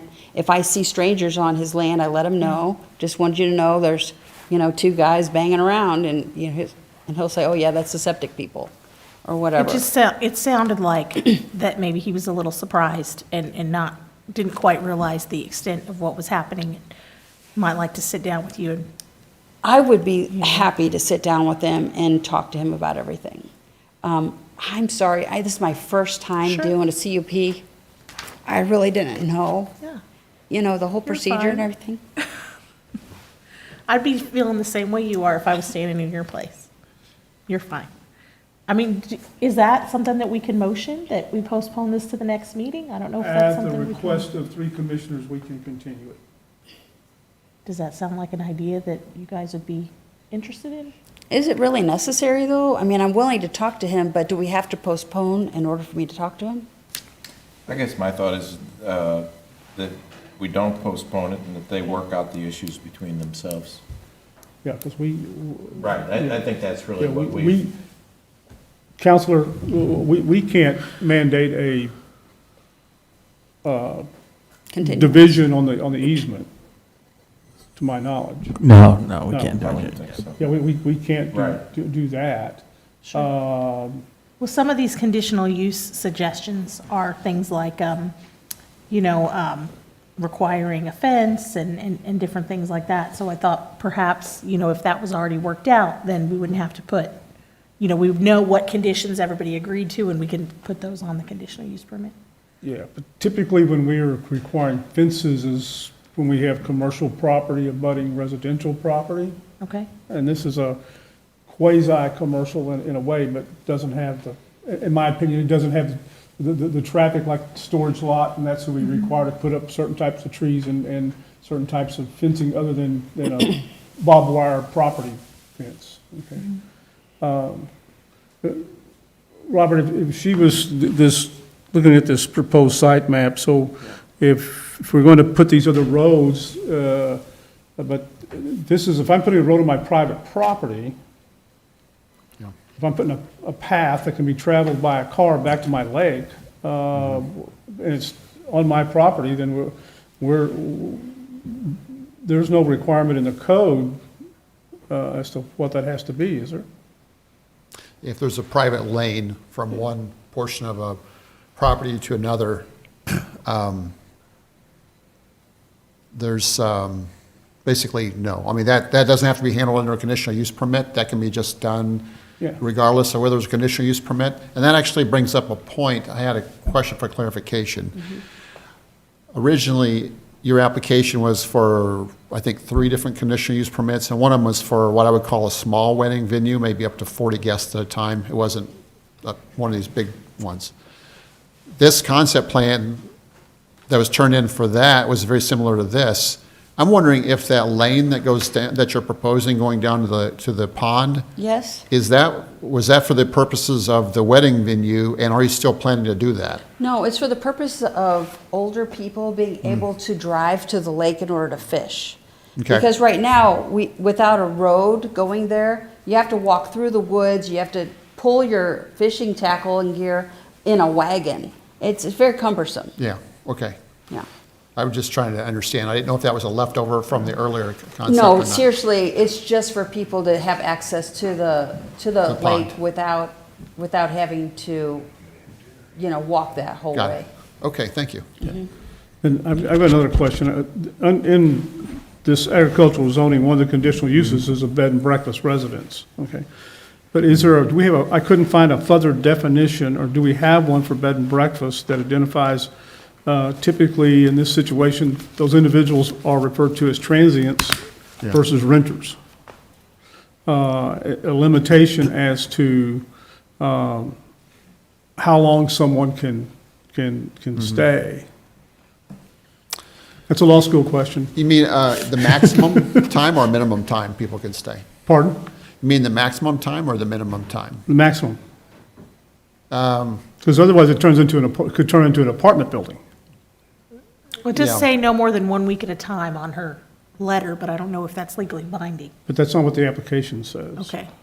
It doesn't? Just says no more than 8 people. What I see commonly is that there's a limitation of no more than 30 days or something to that effect.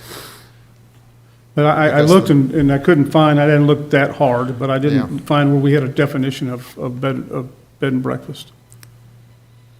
Yeah. We have two different definitions. One's for a bed and breakfast, which is in commercial zoning districts, or a bed and breakfast, bed and breakfast inn versus a bed and breakfast residence. So a bed and breakfast residence, someone lives there and interacts with the guests. A bed and breakfast inn, there's no one living there. It's in commercial areas. And honestly, those definitions are, frankly, they're old, and they don't reflect things like the current trend for, people renting homes and the Airbnb and et cetera, et cetera. Okay. Any other questions for the applicant? Ms. Bamer, you have any questions? No, I do not. Thank you. Is the residence, is it ADA compliant? I know that was one of the items of notice that we have from the public comment. Well, I was thinking about that in the past few months when I was dreaming about the bed and breakfast. And there's only 2 steps to get from the parking to the inside. And then all of the guest bedrooms are upstairs, which is 3 bedrooms upstairs and 1 in the basement. But then there's a sunroom. And I am dressing it up so that if somebody cannot make the stairs, whether they have a wheelchair or whether they have crutches or a walker, that they can, the futon pulls out into a very comfortable bed, and I'm decorating that office right now with nightstands and lamps and beautiful bedding. So I was considering that when I was planning this. Do you know if this particular type of venture falls under those requirements, Falls under what? the ADA requirements? Oh, ADA requirements? Yeah, I don't know. That's I'm not sure. Yeah, I am hearing that a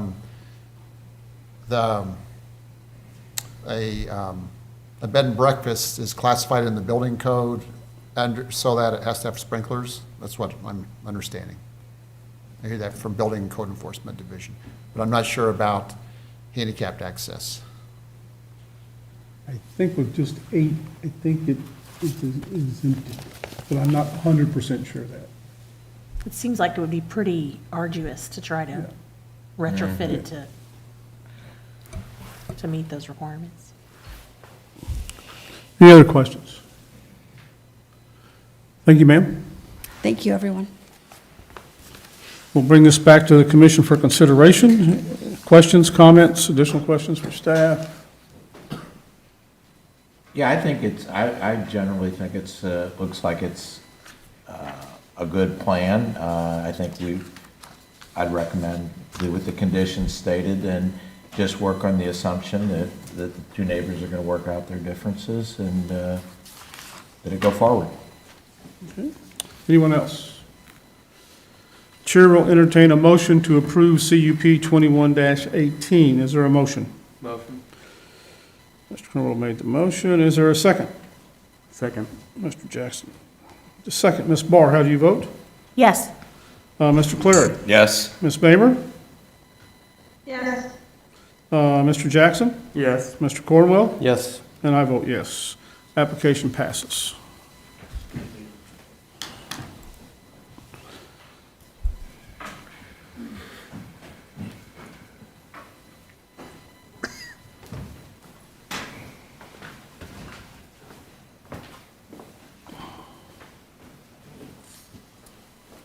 Now, how do I get back to the... Next item on our agenda is a rezoning request, application number RZ 21-17. The property owner is Elmer V. Hargis. The developer is CMS Homes LLC. The engineer is Pickett, Ray, and Silver. Incorporated, the current zoning is A Agricultural District. The requested zoning is RR Single Family Residential District, 3-acre minimum lot size. The 2030 master plan recommends low-density residential uses. The parcel size is 63.2 acres. The location is on the northwest corner of Hun Road and English Road near Indian Camp Creek Park and bordering Lincoln County. It's located in Council District 1. Staff. Okay, so this property, as stated, is a fairly large parcel located right next to the Lincoln County. And what I'm doing at the moment is trying to pull a plat up here.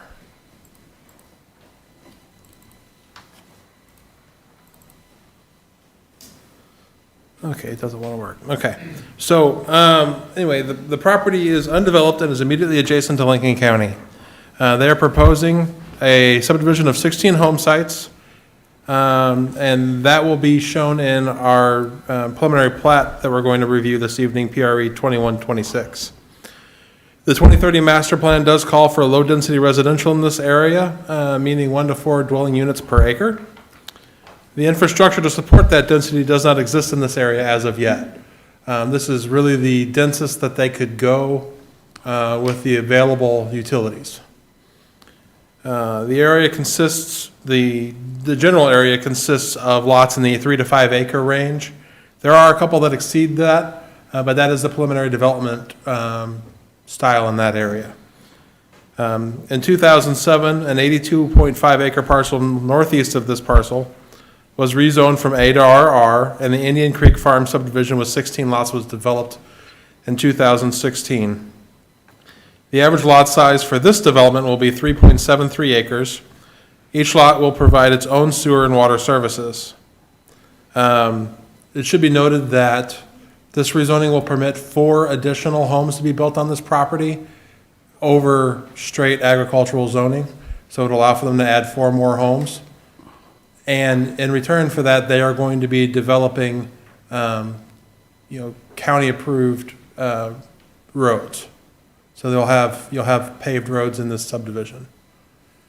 Staff is recommending that the Planning and Zoning Commission recommend to County Council that the rezoning request be approved.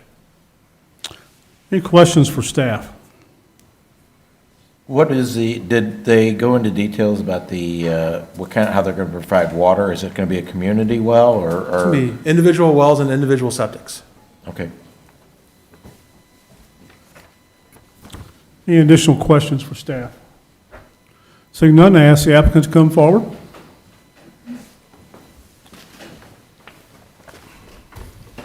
Do you solemnly swear or affirm that you will tell the truth, the whole truth, and nothing but the truth in these proceedings or under the pains and penalties of perjury? I do. Please state your name and address for the record. My name's Doug Tiemann. I'm an engineer with Pickett, Ray, and Silver. Address is 22 Richmond Center Court, St. Peters, Missouri. Right. Go ahead.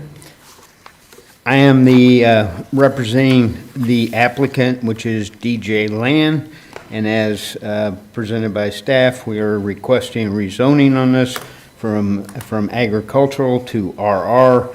We will have a 3-acre minimum lot size, but when it comes down to the actual lot size, our average lot size works out to 3.73.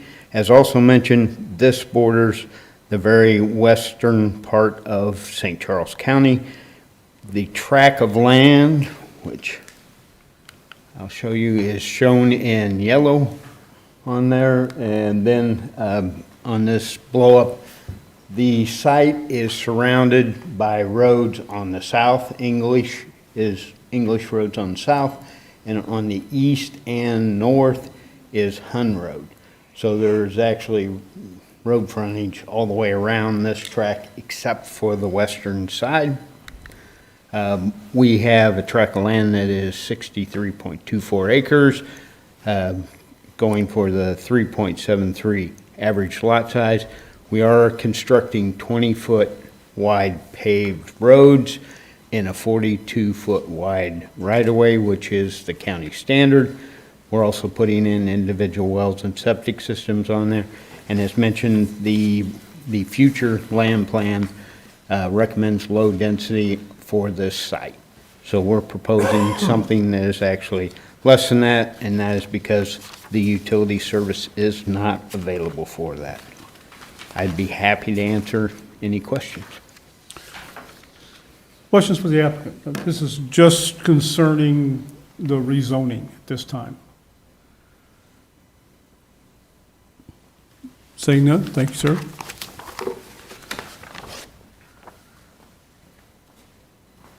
We will now open the public hearing for application RZ 21-17. This is regarding the rezoning of this property. Anyone wishing to speak?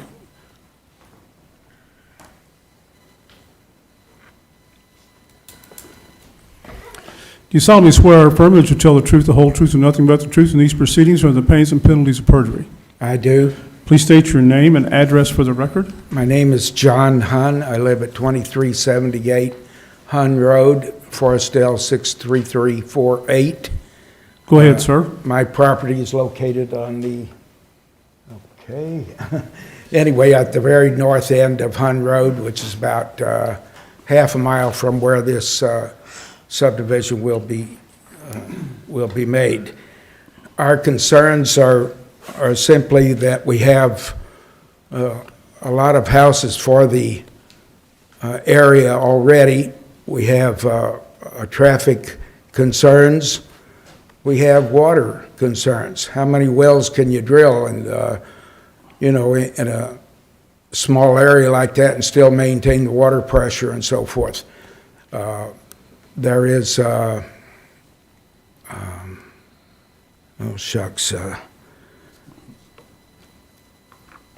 Missouri Water has a system there for Incline Village, and I don't know how much of that, of the aquifer that takes out. There was some talk of them extending their water lines down to take care of the 82 acres that the gentleman spoke of prior down on Kentucky Derby Drive, where they put in I believe 16 lots and 16 houses there, and so forth. That increased the traffic quite a bit. Any of you that have been on Dietrich Road, it's quite a racetrack at times and so forth, and it's gotten to be a busy racetrack with 30 or so more homes. I just can't imagine what it would be like. And it's maintained well. The county does a good job of keeping the potholes filled and the paving up and so forth. It's just that it's a windy road. It goes down around Indian Camp Creek Park and down to Incline. Dietrich Road forms a T just about where this subdivision would start. And one part of the T goes down to 61 for about, I think it's 3.5 miles. And if you go the other way south on Dietrich Road, it goes into Highway W near Forestdale. So people come out English Road now. So you have English, Hun, and Dietrich all coming into within about 30 feet of one another there. My brother has the southeast 17 acres at that intersection. And he and his wife did a traffic study last week when they got information of this. They found that a car or a truck comes just about every 20 seconds past that intersection. 100 and, let me see, he's got here Yeah, 104 cars every 30 minutes. And there's a lot of trucks because there's a quarry over on Highway WW or Meyer Road that's on the Lincoln County side. And they haul gravel through there quite often, depending on if they're going to Wentzville or not. So you got dump trucks. There's a contractor that lives on Hun Road, which would be just across the street from where one of these entrance to this subdivision is planned. Lincoln County, with their best efforts, does a poor job maintaining English Road. We can take pride in the part of English roads of St. Charles County, which I'm totally in. But those are our concerns. The traffic, you get school buses in there and everything, and what kind of homes are we building? If we're putting them on 3.7 acres, that sounds wonderful to me. But when you figure out it's the same contractor building on the Lincoln County side of that, because the whole tract of land is 123 acres, 132 acres, I believe. And Lincoln County has no zoning that I'm aware of. The St. Charles County inspector, when I built, I complained about something. He said, if you want to build an outhouse and live in it, move across the street in Lincoln County. And that's about right. So maybe these are nice homes and so forth, but they're going to butt up to Lincoln County, which there's 60 acres, I think, for sale in addition to this plot, which would adjoin that. Do you folks have any of that property? Sir, address us. Okay, I was just, because that has an awful lot to do. It makes it look real pretty now, but if all of that traffic from the Lincoln County 60 or 70 acres is crossing, that would make a world of difference and so forth. So, and I'm not sure what it would do to our water table and all of our other services. That I have 117 acres there at the end of Hun Road up against Big Creek. And my new neighbors on the 82, which adjoins me, have been wonderful. We share the beauty of the creek and all of that. And this property I'm quite aware of since I was a little boy. Mr. Hargis had a dairy farm there that was quite productive, and I put up hay there. So it can be functional agricultural-wise. It's not just a bunch of rocks and gullies. So I would hope it's quite a wildlife reserve there. And there's also some folks buried on that property. So I thank you for your time. Thank you, sir. Anyone else wishing to speak?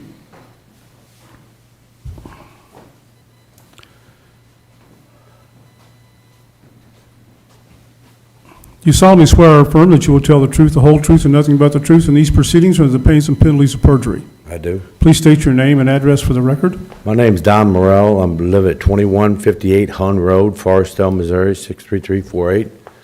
And this project is directly across the street from me. I'm sure you guys all know what Hun Road is. It's a dead-end road. And the roads cannot handle this traffic. I mean, there was a bad wreck this evening on Dietrich Road, a flip over. Trying to get out on 61, crossing over to Dietrich, getting off of 61, it's a nightmare. Highway 70, if you go out that way, it's a nightmare. You can't, Wentzville, you guys know how bad that is. 70, it's traffic jam. And they're wanting to put these streets in, they said. Where are they going to put these streets? Dump them on the Hun Road? Is that where these streets going to come out, these two streets on the Hun Road? That's my concern of the traffic.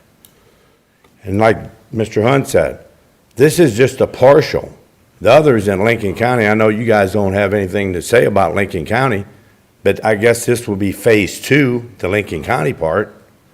So if they tie this subdivision together, they'll be tying these streets in all over. They'll be dumping all that traffic on the Hun Road, a dead-end road. Then it's all on the Dietrich. That's my concern about this, the traffic and the safety. I've been out there since 1985. The county has did a wonderful job on them roads. They used to be all gravel when I moved out there.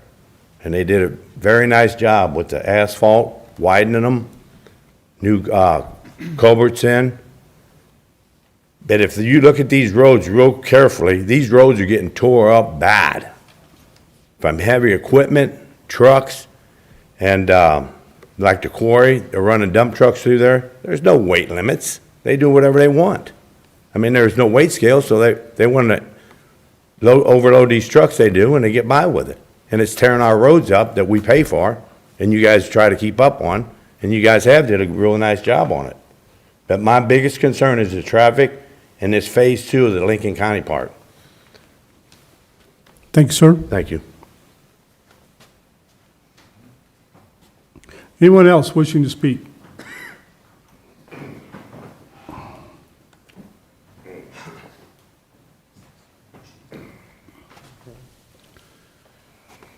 Do you solemnly swear or affirm that you will tell the truth, the whole truth, and nothing but the truth in these proceedings or in the pains and penalties of perjury? I do. Please state your name and address for the record. My name's Steve Whitman. I live at 2220 Hun Road, Forestell, Missouri, 63348. Go ahead, sir. I live adjacent to the property also. I've been here for about 5 years. I used to live in the city, getting old, just want to be out in the country. Third time it's happened to me. So I buy a place, move out, and here we go, and now I'm going to be looking at neighbors instead of deer. I live on, when he spoke about the road, there's already roads all the way around the property. The north side and the east side, that's Hun Road, that's a dead-end road. And then across the front south side like this, that's English. But that's only half of it. They're gonna bring 2 cul-de-sacs out on the Hun this way. And in the future, because I've already talked to them, the Lincoln County side's gonna come out on Hun Road down by that new subdivision that they put into Hun Road with the other 16 houses. I live right on that corner. I can't tell you how many people I pulled out the ditch when they come around that corner, driving way too fast. That's my backyard. I moved out there on a dead-end road, and I feel that that dead-end road is my driveway. The people that live on that road respect that road because it's our driveway. Once you get off 61 to 70, hey man, it's time to chill out and let's come home because you're home there. My God, the traffic that just because of that other subdivision brought in them 16 lots, which wasn't there when I moved in, I mean, I can't even sit down and drink a cup of coffee without my cup going like this as they're going around the corner. I've also learned, and I got pictures of it, that there's a cemetery on that property, dates back to 1872, the Farrell family. If anything, I hope that something is accounted for that, you know, if the property goes on through. But, you know, there's so much other property and so many other places for people to be able to build. We can't bring these places back like they are now, like they were intended when they were done. When Hun Road was put in, it was intended, you know, this many houses. I actually own a parcel on the Lincoln County side also, and the real estate agent approached me about selling my little piece over there. I'm like, what's my little piece gonna do you? Well, I think it might be because they want to bring a road in right there, which the headlights would go right into my bedroom, you know, coming up the street.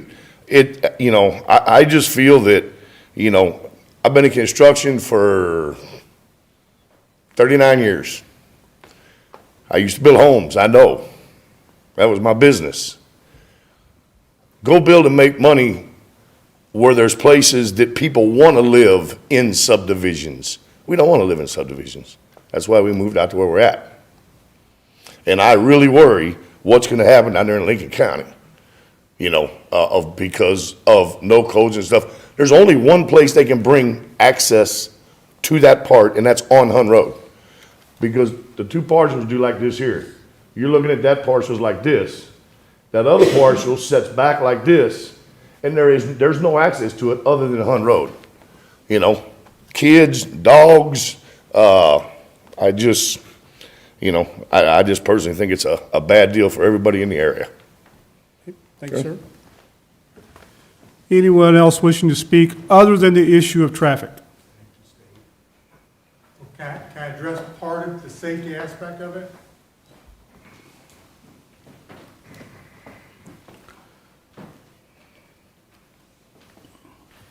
You solemnly swear or affirm that you'll tell the truth, the whole truth, and nothing but the truth in these proceedings under the pains and penalties of perjury. I do.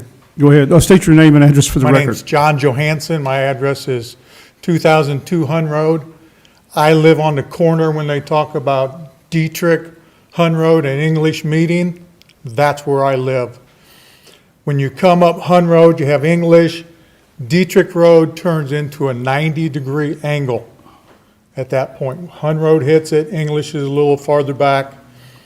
It is hard for traffic to make that 90-degree turn, because I cannot tell you how many ruts are by my driveway and in my road or in my yard from trucks missing a turn. I've had cars come straight up the driveway and go into my driveway because ours ends. If you take English straight, you go into my driveway. And I'm worried about the safety of the turn. And also, right in front of my property is a bus stop. That's where the kids stop and get on and off the school bus. Okay. Thank Anything you. else? That's it. Thank you, sir. Thank you. Anyone else?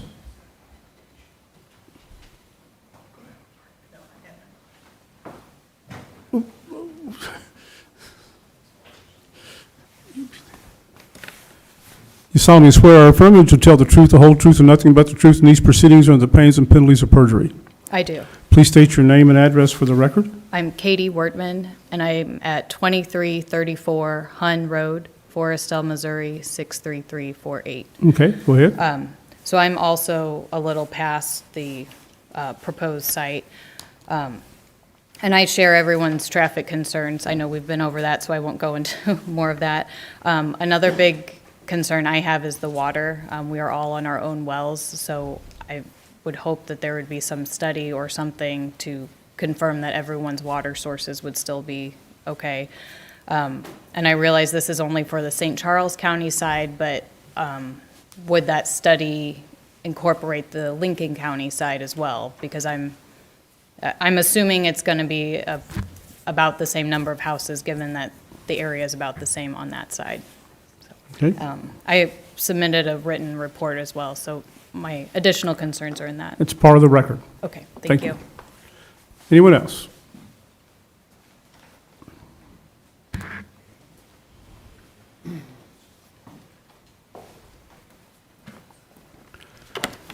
You solemnly swear or affirm that you'll tell the truth, the whole truth, and nothing but the truth in these proceedings under the pains and penalties of perjury.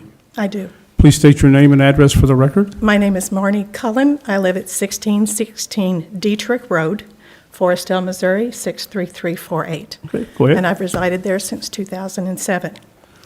I have a couple of concerns aside from the traffic. And by the way, the accident that occurred today occurred in front of my home. I live on that curve. It is not only a curve, it is a bend and a dive. We have two 90-degree bends on Dietrich at either end and a 45-degree incline. During winter, it freezes over. Traffic is horrendous. That's all I'm going to say at this point, because I've lived there for 13 years and I've watched it get worse. My other concerns are the water table. I don't know that there have been any impact studies done on what the density would cause for the water table for the residents of the area. We are all on septic. And if I'm not mistaken, there was a study done in 2007 when it was rezoned that determined that a minimum of 5 acres was necessary because the density of the clay was not suitable for any higher density residency for a septic. I would have to go back and review, but that is what I have researched so far. So I have concerns about what will happen to the water table, what will happen to the septic systems in the area. At this time, I can tell you, in no uncertain terms, our internet and Wi-Fi capability in the area sucks. It's not there. It is non-existent. We have one carrier in the area, and that is CenturyLink. For any of us to be able to do what we do, honestly, I have to stand in my home in a certain area to get my cell service to work, and I have T-Mobile, and it's adequate everywhere else. So that's another concern, because so many of us now do work remotely from home, and some of our children, including my 17-year-old son, are virtually homeschooled. So that becomes an issue. He is at Holt, but he is by virtual school. So it becomes an issue on whether our children are going to be able to have access to what they need, internet-wise, with a higher density area. I appreciate the time. I could go into the traffic, but I won't. Thank you. Thank you. Anyone else? You've already spoken. Come on, Arnie. Oh, Arnie here. Hold up, Arnie. Arnie's always last. You solemnly swear or affirm that you will tell the truth, the whole truth, and nothing but the truth in these proceedings under the pains and penalties of perjury. I do. Please state your name and address for the record. Kevin Wortman, 1639 Dietrich Road, Forestdale, Missouri, 63348. So I am east of the proposed development, and I share a lot of the concerns that were already brought up. The only point I wanted to raise was just the crossing at 61. I agree, you know, the Dietrich Road is windy, it's bad, but 61 is where people get killed. You know, we've watched the volume go up over the years, and as people sit there at that crossing, waiting to, you know, to cross to the west, to cross the southbound lane of 61, the longer you wait, the more impatient people get, and people start taking chances, and there have been some bad wrecks there. So, I mean, we mentioned, you know, there's not currently the utilities there to support higher density housing. You know, you're talking about septic, basically. But I guess I would urge the council to consider, you know, roadway safety as well. You know, that's important for the residents that live in the area. And again, the more people that are there, the higher probability that someone gets killed at that crossing in particular. Thank you, sir. Thank you. Anyone else?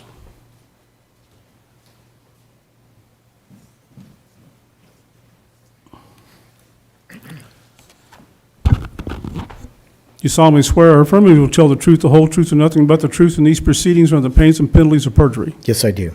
Please state your name and address for the record. Thank you very much, Mr. Chairman, members of the commission. Arnie A.C. Dienoff, County Public Advocate, mailing address P.O. Box 1535 in O'Fallon. I can fully sympathize with all the speakers and the residents who testified here tonight. However, I want to bring to the point of the commission and to the residents, we just went through a lengthy consultant and had a committee of, I believe, 32 individuals that's a cross-sector of our community across the county that studied and implemented and recommended to the county council the approval of a comprehensive land use and zoning plan through 2030. And that was passed about a year and a half ago. That plan clearly, everything north of Double D, which is in the southern part of the county, allows for 1 to 4 homes per acre. Now, the caveat is, like in St. Paul, they have a large subdivision off of Missouri 79, where they have their own water plant for the several home subdivision and their own sewer plant. And so if this proponent or this applicant would put in the infrastructure needed, they could actually come before this commission and ask for 248 homes. So I really do believe that 16 homes is a great compromise in this situation. It's clearly allowable and recommended in the county comprehensive land use and zoning plan. You know, this is part of our growing pains. I sympathize with the residents, but yet you have to look at the ever-growing Wentzville region. That region of the Wentzville city limits, they're annexing and their growth is going north towards the Lincoln County line. Look at all the subdivisions along many of the roadways between 79 and the old city of Wentzville. They're annexing out this way. To the county, we're going to need to improve our rural roads with safety, shoulders, and other amenities. And for the woman who made the comment about the wireless issue, the American Capital Investment Act that was just approved by Congress and passed or signed by the president a few days ago, our county will be getting millions upon millions of dollars, and it will address wireless issues that are not being currently served, and broadband infrastructure and affordable opportunities. So that will be coming to our county, and hopefully that will be fixed. But I have to say, it's growing pains, and I have to ask recommendation of the commission that you approve this subdivision. The 16 homes is far more of a compromise rather than the potential of 248 homes. If there's any questions, I'll be more than happy to answer. Thank you, sir. Anyone else wishing to speak? Seeing no one, we will close the public hearing and ask the applicant to come back.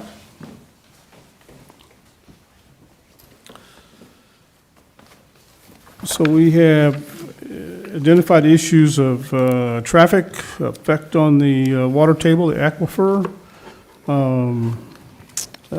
septic tanks, and potential cemetery, and then the potential Phase 2 in Lincoln County, which is really not part of our deliberation, but I'm sure somebody's going to ask about that, so you can address those, pick them as you want to go.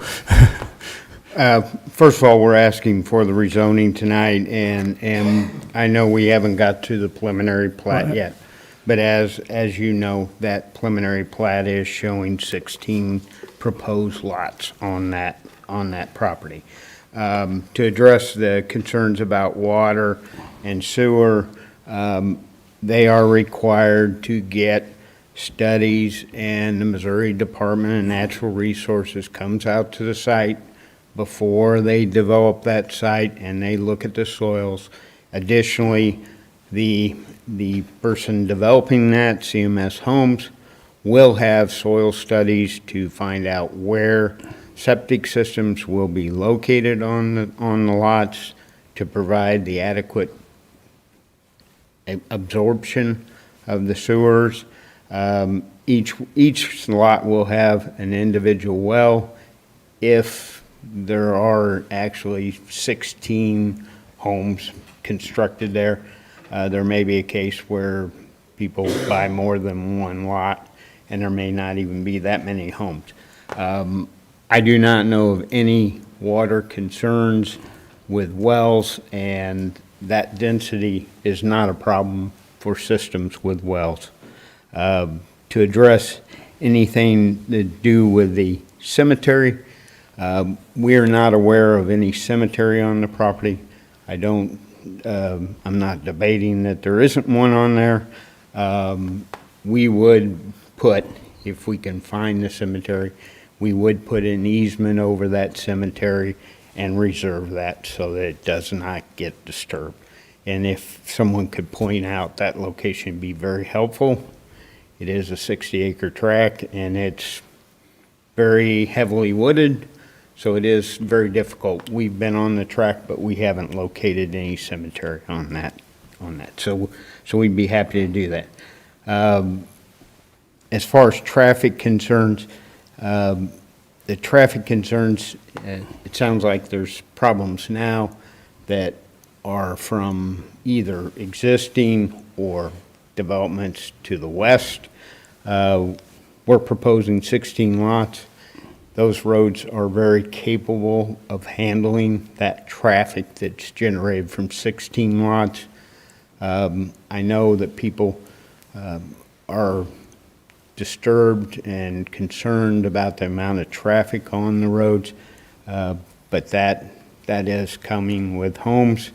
And as one of the people said, they moved out there because they wanted to be out there. There's other people that want to be out in that area too, that want to have lots 3 acres or 4 acres, and they would like to be located in that area also. I don't know, I don't have an answer for the crossing of Highway 61. A lot of that is generated from the traffic that's coming from Lincoln County down 61. There's also numerous developments that you know about that are increasing that, and I know the highway department's very aware of the conditions, but I don't know what they plan to do to address those. The other portion on this, we have not done any layouts or any investigation to the land that's to the west that is part of the tract of land, the overall tract of land. So I don't know any number of lots or any proposed roads that we're putting in there. Any questions for the applicant? Couple more, Doug. Okay, so there was a question about, is it going to be one developer, or are they going to be selling lots and there's going to be individual builders, and are there going to be square footage requirements in there, et cetera? You know, what is going to control the type of property that's going to be built there? CMS Homes does build their own homes, and that's who's proposing this. Okay. Although they may sell to some individuals for individual builders, they may sell lots. They've developed a number of lots in Lincoln County. Most of them, they build homes on. They do have minimums on their houses and the size. They just recently built Sycamore Lakes, which is in Lincoln County. They also built, and I can't think of the name of it, one on, it's called Eagles Landing, I believe, which is on North Highway 61, just south of Moscow Mills, which they're very, very nice houses. I'm not going to say huge houses, but they're very nice houses, appropriate for 3 to 4 acre lots. Gotcha. And then what about retention or detention of water? I mean, you're going to be... That'll be the next in the plat. Yeah, okay, never mind. We'll go to that. Okay, yeah. Any other questions for the applicant? Seeing none, thank you, sir. We will now bring this back to the commission for consideration. Anyone have any questions of staff, comments? Now, this is just the rezoning of the property. Mrs. Bamer, do you have any questions? No. Okay. Yes, sir. I think staff just, did I hear it correct that you guys looked at the density and to go from ag to 3 acres, you're looking at 4 more houses? Is that correct? Correct. Okay. Any other questions?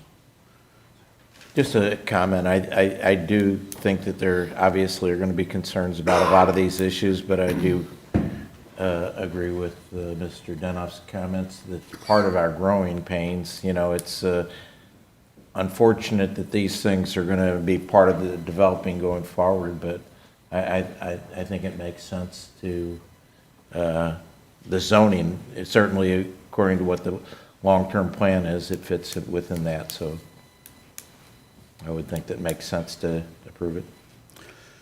Okay, the chair will entertain a motion to approve application RZ 21-17. Is there a motion? Motion. Mr. Cornwell makes a motion. Is there a second? Second. Mr. Clary makes a second. Okay. Ms. Barr, how do you vote? Yes. Mr. Jackson? Yes. Ms. Bamer? No. Mr. Clary? Yes. Mr. Cornwell? Yes. And I vote yes, the application passes.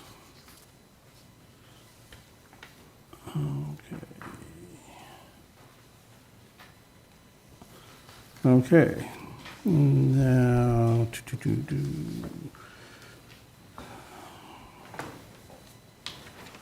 the next item on our agenda is the preliminary plat for the village at Indian Creek. This is application PRE 21-26. Property owner is Elmer V. Hargis. Developer is CMS Homes LLC. The engineer is Pickett, Ray and Silver. The current zoning is A Agricultural District. Requested zoning is RR Single Family Residential District, 3 acre minimum lot size. The 2030 master plan recommends low density residential uses. The proposed lots are 16. The parcel size is 63.2 acres. Location is in the northwest corner of Hun Road and English Road near Indian Camp Creek Park and bordering Lincoln County. It's located in Council District 1. Staff. Staff would note that there will be 2 separate internal streets on this subdivision. They will both take entrance off of Hun Road. One will be coming, I'm scooching down here. They will be coming, one from the northern part of Hun Road and one from the eastern face of Hun Road of the property. There is a electric utility easement that will separate the two portions of the plat. And that has currently been, is currently cleared so that they can have that as a utility easement for electrical power. The developer is proposing to clear only the area required for the road. So they do have a tree preservation of 92.8% for what they're going to maintain on the property. And they are proposing a total of 16 lots, all on individual septic and well. Any questions for staff? No, I see it in looking at the plat, there's a bend in the road there that the nearby residents have talked about, and it looks like there's a dedication there. Does the city have plans for those improvements? Is that part of this development? Does staff have any comments on the dedication around the property? The dedication is typical for when subdivisions are built adjoining county roads. And so it lacks some 5 feet of right-of-way. So this dedication of right-of-way all along Hun Road would help us in the future for both maintenance or for construction. Okay. But it doesn't necessarily, it's not necessarily tied to a specific road widening project that I'm aware of. Okay. Also, I would note that if you scroll down just a little bit, there is some talk of this dead-end road that dead ends into Lincoln County, and I just wanted to point that out there because that's part of this discussion here is, you have a future street that's dead end on the county line and apparently could be extended in the future. And some of the comments made were such that, could that bring traffic, unanticipated traffic from Lincoln County through this street onto Hun Road? One consideration, these are going to be public or private? I can't remember, I'm sorry. Public. Okay. Any other questions for staff? Hearing none, we'll ask the applicants to come forward. I'd like to swear you in again. You solemnly swear or affirm that you will tell the truth, the whole truth, and nothing but the truth in these proceedings under the pains and penalties of perjury. I do. Please state your name and address for the record. My name's Doug Tiemann. I'm an engineer with Pickett, Ray & Silver.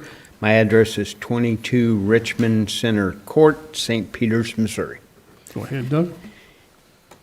And I will move forward to the preliminary plat that we're proposing. As mentioned, we're proposing public streets with a 20-foot wide pavement and a 42-foot right-of-way, and we're proposing to meet all the county standards for the cul-de-sac, for the streets, and the typical section that we're showing there in the lower portion of that sheet.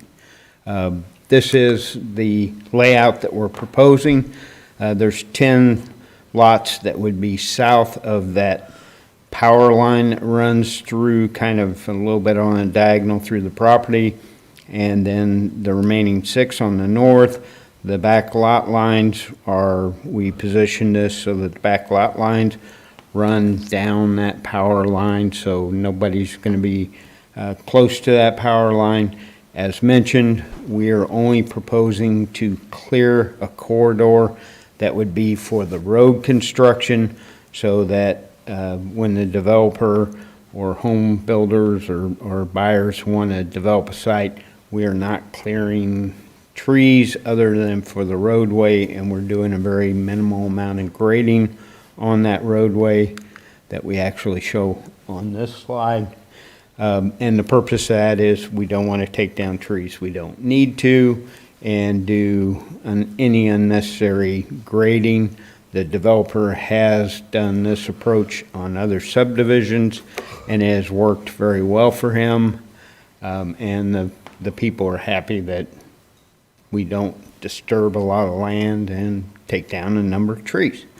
As mentioned, we have one road that's coming out on the east side that's on Hun Road.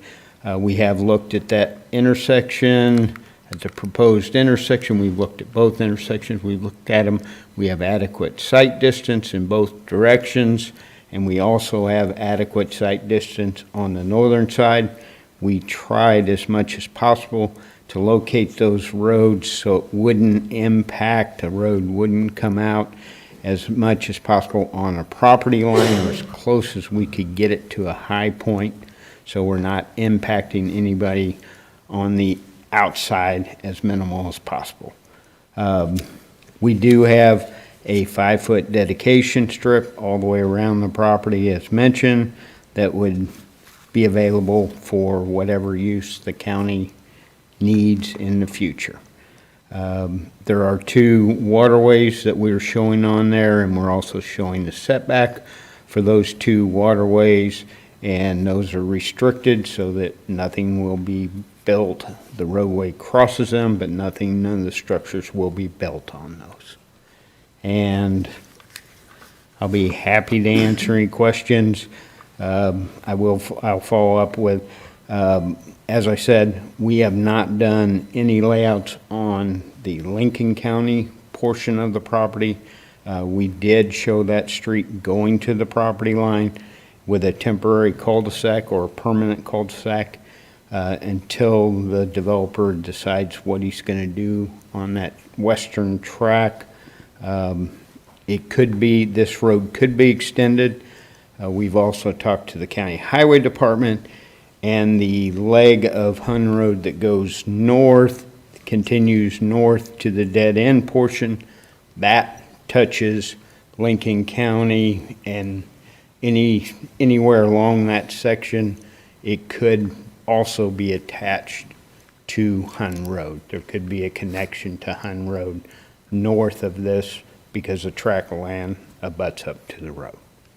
And I think you can see that kind of in this slide. Further to the north, the tract of land that's in Lincoln County abuts Hun Road.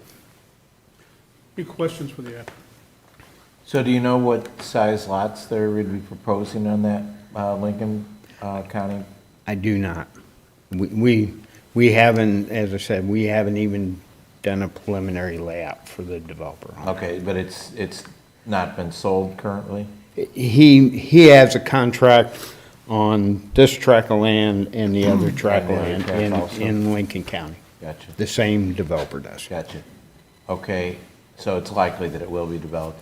And then what about retention with the sites, you know, the impervious surfaces that are going to be put in? Is there anything to accommodate the additional water on the site? I will show you a little, if you can see this. I know that the pointer doesn't work very well, but as you can see in the waterways, all of the property below, I would call it on the south side of the power line where the 10 lots are, all of that drainage way goes to the west. Hun Road is that upper area, so everything on those 10 lots is going to drain to the western side. We are not proposing any detention basins. We will look at each site lot individually for those. Again, we're trying to keep as much of the tree mass in, preserve that and not disturb that and not cut down any more trees or grade. And then on the north side in the 6 lots, all but less than 1 acre of that also drains to the west. That drainage way goes west and they connect further to the west.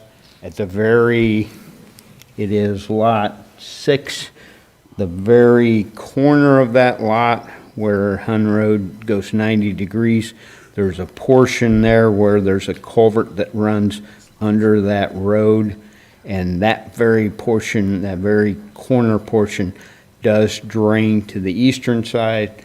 We're proposing that that will not be developed because the home site will be closer to the road and it wouldn't be in that corner area of the site. So the water is basically going to the west. The water is going to the west. If you And can, is there what watershed is that in, or what is it, do you know? it, and I don't know if it gets to a tributary before, and I don't know the name of that tributary that it gets to. But if you look at page 3 of 5 of the preliminary plat, you can see the contours that we're showing on that, and you can see kind of how you can see the contours and see the drainage. Almost all of it heads to the very western area, and drains kind of towards the center and moves towards the power line. And I don't know the name of that creek that it gets to, but I'll try to find that out. Okay, thank you. I have a question for staff. When will this be reviewed to meet our new water control standards? Pardon? It has to meet those standards now. I know, but when will it? All at what point? Point. Let's see. My understanding is the subdivision improvement stage is when the bulk of that will take place. Okay. Which happens between the preliminary plat. Between the preliminary plat and the final plat, there's the subdivision improvement plan stage. Okay. Will there be a homeowners association here? I believe there will be, because he does that in his other subdivision, so I anticipate that would be done. Okay, but the streets will be public. But streets are proposed to be public. Any other questions of the applicant? Saying none, thank you, sir. We will now open the public hearing for PRE 21-26, which is a preliminary plat for the village at Indian Creek. Anyone wishing to speak regarding the preliminary plat?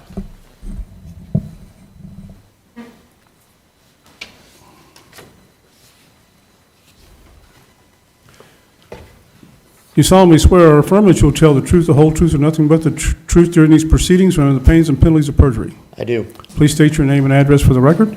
Kyle Wortman. I live at 1759 Grody Road in Wentzville, Missouri, 63385. Go ahead, Kyle. Basically, I would just like to voice my concern with this being adjacent to the parcel that is in Lincoln County. While I understand that that this council has no jurisdiction over Lincoln County, should you allow them to run that road with the temporary cul-de-sac to a parcel that they currently own and are talking about they have no anticipated traffic, well, I think can understand that it's going to be developed. If you allow them to run that road to that property line, you will be dumping however much traffic off of that parcel from Lincoln County onto St. Charles County and St. Charles County roads, Dietrich Road, Hun Road, possibly English Road. We do have the ability to stop that, make them not run a road to the St. Charles County line to allow all the Lincoln County traffic, which could be 150 houses on the Lincoln County side onto St. Charles County roads. That's it. Thank you, sir. Thank you. Anyone else wishing to speak regarding this PRE 21-26? You solemnly swear or affirm that you'll tell the truth, the whole truth, and nothing but the truth during these proceedings under the pains and penalties of perjury. I do. Please state your name and address for the record. John Hun, 2378 Hun Road, Forestdale, Missouri, 63348. And I won't belabor the points here, but I thought I could maybe point on it. But anyway, the drainage that comes off of this property eventually ends up on my property. It ends up in Big Creek.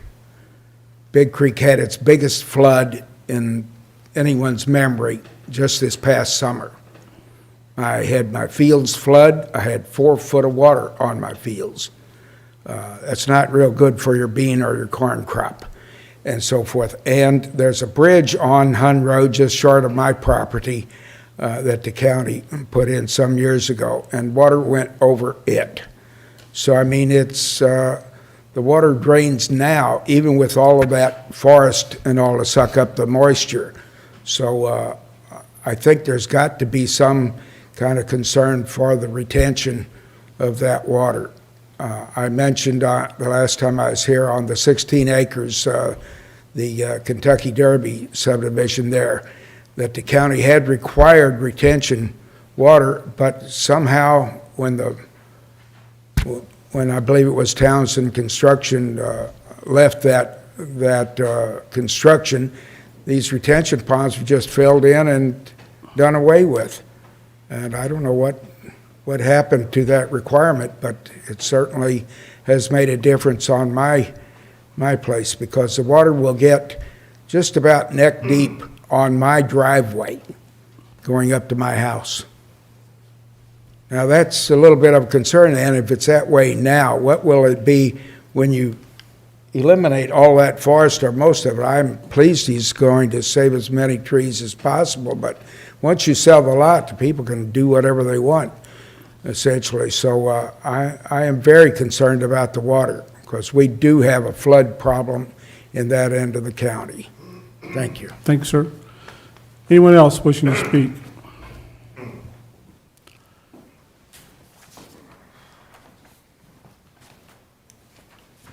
You solemnly swear or affirm that you will tell the truth, the whole truth, and nothing but the truth in these proceedings or under the pains and penalties of perjury? I do. Please state your name and address for the record. Steve Whitman, 2220 Hun Road, Forestdale, Missouri, 63348. Go ahead, Steve. I don't have anything to add other, what everybody else has said. It is what it is. But, sir, if you didn't mind. Sir, you talk. Can I walk up and point to him where I believe that, or I'm pretty confident, or where the cemetery is located, so that they can have a half an idea where they're looking at? Go right ahead. We'll take a short recess. I'm okay with that. It's like right in this area right here. Okay, thank you. Somewhere right real close to that. Okay. Am I right, Don? Okay. That's all I have, sir. Thank you, sir. Anyone else?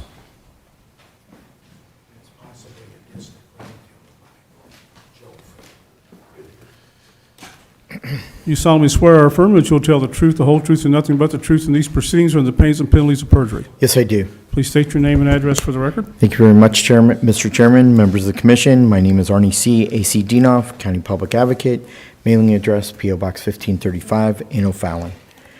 I just would like to go on record that to approve PRF 2126, but I'd like to recommend the following conditions. Unfortunately, the staff, I saw 0 recommendations from the staff, so I was kind of blown away, and I believe that these residents in our county needs to be protected in several areas.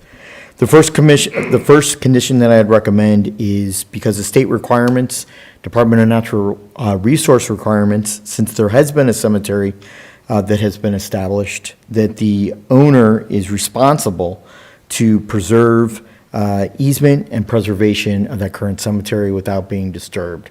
If he wants to disturb it, he needs to go through a certain process, and it needs to be approved by the State Department of Natural Resources. So I'd like that to be a matter of the condition. I think that's very important. It's important about honoring our previous generations who gave so much to our county and so much to the growth of our area. So I think that they need to be honored, and I would hate to see their graves being disturbed. The second condition I'd recommend is that our tree preservation code be adhered to. It sounds like they're going to try to keep as many trees as possible, but I haven't seen any calculations presented by the applicant or any calculations determined by staff. The third condition I'd like to be added is that the applicant be required to pay a road improvement fee like we do on other developments throughout the county, especially along Hun Road with the 2 entrance and exits. I believe that there needs to be an established future widening improvement project. The dedication of the land needs to be done upfront by the developer or applicant, and let's get it done before the buildings start to go in, and then it's going to cost taxpayers a lot more money on the other end. But because they're putting a burden or a strain on the neighborhood, I think that the applicant should pony up and be responsible and put in something to pay for the needed road improvements. Another condition number 4 would be our new surface water control ordinance that went into effect a number of months ago for water detention retention. We kind of heard some of that, but they need to be held accountable and responsible to uphold our code and not destroy other people's property through erosion.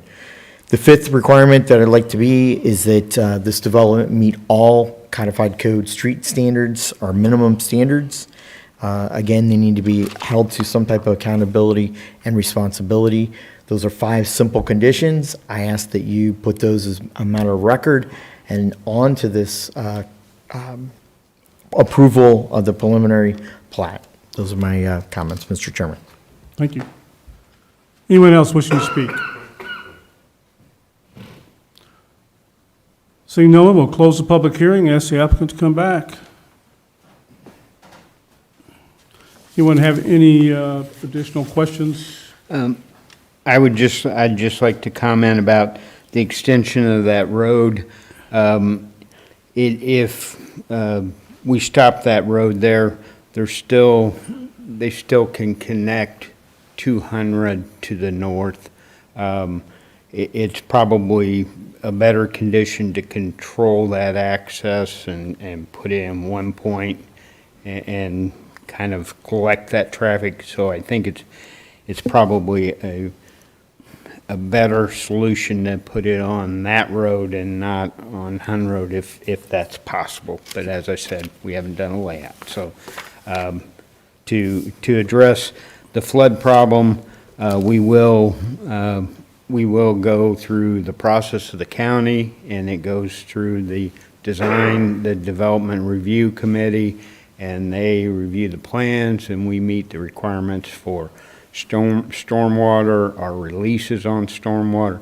So we will address those as part of this development. The comment, I think there was a comment made on tree preservation, and I believe staff had mentioned that it is 92.8% Yeah. on that. Any other questions for the applicant? So what, have you had before a cemetery on property, and what do you have to do in order to, I mean, I know they do archaeological studies for like ancient, burial grounds, and et cetera, but what would you do in a case like this where it's a private cemetery? What we'll do is we will go out there and we'll go to the area that this gentleman pointed out to us, and we'll search for something out there, and we will survey that. And then what we've done on other developments and actually in the Meadows in Lake St. Louis, there's an area right opposite of Bed Bath & Beyond that's an area that was preserved, and a little wrought iron fence was put around that, and it was actually, you'll see a sign there, and that area was preserved, and it wasn't disturbed, and the trees are remaining in that area just as they were. We would do the same thing. We would put an easement over. Is there anything legislatively or government satisfaction-wise you have to do for those? Not that I know of, but I will look into it. Yeah, only if you're going to Relocate. Remember when they. Right, no, I know you talk about the airport and At the yeah, I know. airport, yeah, if you're going to relocate, then there's a lot of things you have to comply with. Right. And we definitely wouldn't propose that. I don't think there's a need for it, but we'll locate it and establish an easement over it. Yeah. Any other questions? Thank you, Deb. Question to staff here. So, Mr. Hun brought up about the water problem right now. What would you think that the county would propose on something like this with already there being water flooding issues in Big Creek right there? Is there anything that the new standards would address on that? The new standards, those are addressing water quality more than necessarily flooding. But there is some relationship between the two. The other thing is that they're proposing to preserve more than 90% of the tree cover on the site, which is super helpful. Sure. In terms of water.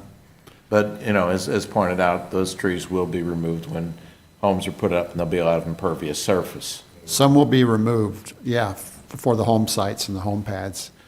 For developments of 3 acres or larger, the county doesn't have a requirement for water retention for flooding, but this would fall under that. But. Okay. Any other questions or comments regarding PRE 21-26? I have a question for staff. So if there are, what are the, I guess, criteria if there are significant changes between preliminary plats and final plats that would need to come back to us for approval? That's a good question, but I would say if there's any lots that are added, for instance, if there's a change in location for streets and where they exit on the Hun Road, for instance, and I'm not talking about a shifting a few feet this way or that, or one way or the other, but if the street's going to come out a different location, those are 2 indicators that the plat would need to come back for review again. There's been sometimes when lots are reduced and don't come back. For instance, if they're proposing 16 lots and they want to reduce it for whatever reason to 15. Let's say that they find a cemetery and they want to, and it's right in the middle of that lot. One option would be to just propose 15 lots instead of 16. I don't think that would require coming back to the Planning and Zoning Commission. Another question. It was suggested some sort of road or a impact fee for road improvements. Have we done that before? No, the county hasn't been involved with that. It's pretty rare that the county requires off-site improvements. There are occasions when that happens for really large developments. For instance, this Autumn Hollow plat that's going to be coming before you. There's some things that they'll have to be done off-site on Highway N, for instance, but we don't have an impact fee, no. Okay, thank you. Any other questions for staff? Hearing none, the chair will entertain a motion to approve PRE 21-26, which is the preliminary plat for the village at Indian Creek. Is there a motion? Motion. Mr. Crowe made the motion. Is there a second? Second. Ms. Bayer made the second. Mr. Clary, how do you vote? Yes. Mr. Jackson? Yes. Ms. Barr? Yes. Mr. Cornwell? Yes. Ms. Bamer? Yes. And I vote yes, the preliminary plat is approved. Okay. Next item on our agenda is the approval of the minutes from the October 20th, 2021 meeting. Is there a motion to approve the minutes? So moved. Is there a second? Second. All in favor, sign aye. Aye. Aye. Any planning and zoning division updates? No, I don't have any. I don't have any tonight. No planning and zoning division updates. The chair will entertain a motion to adjourn. Is there a motion? Motion. Is there a second? Second. All those in favor, sign aye. Aye. Aye. We're adjourned. Thanks, Tracy.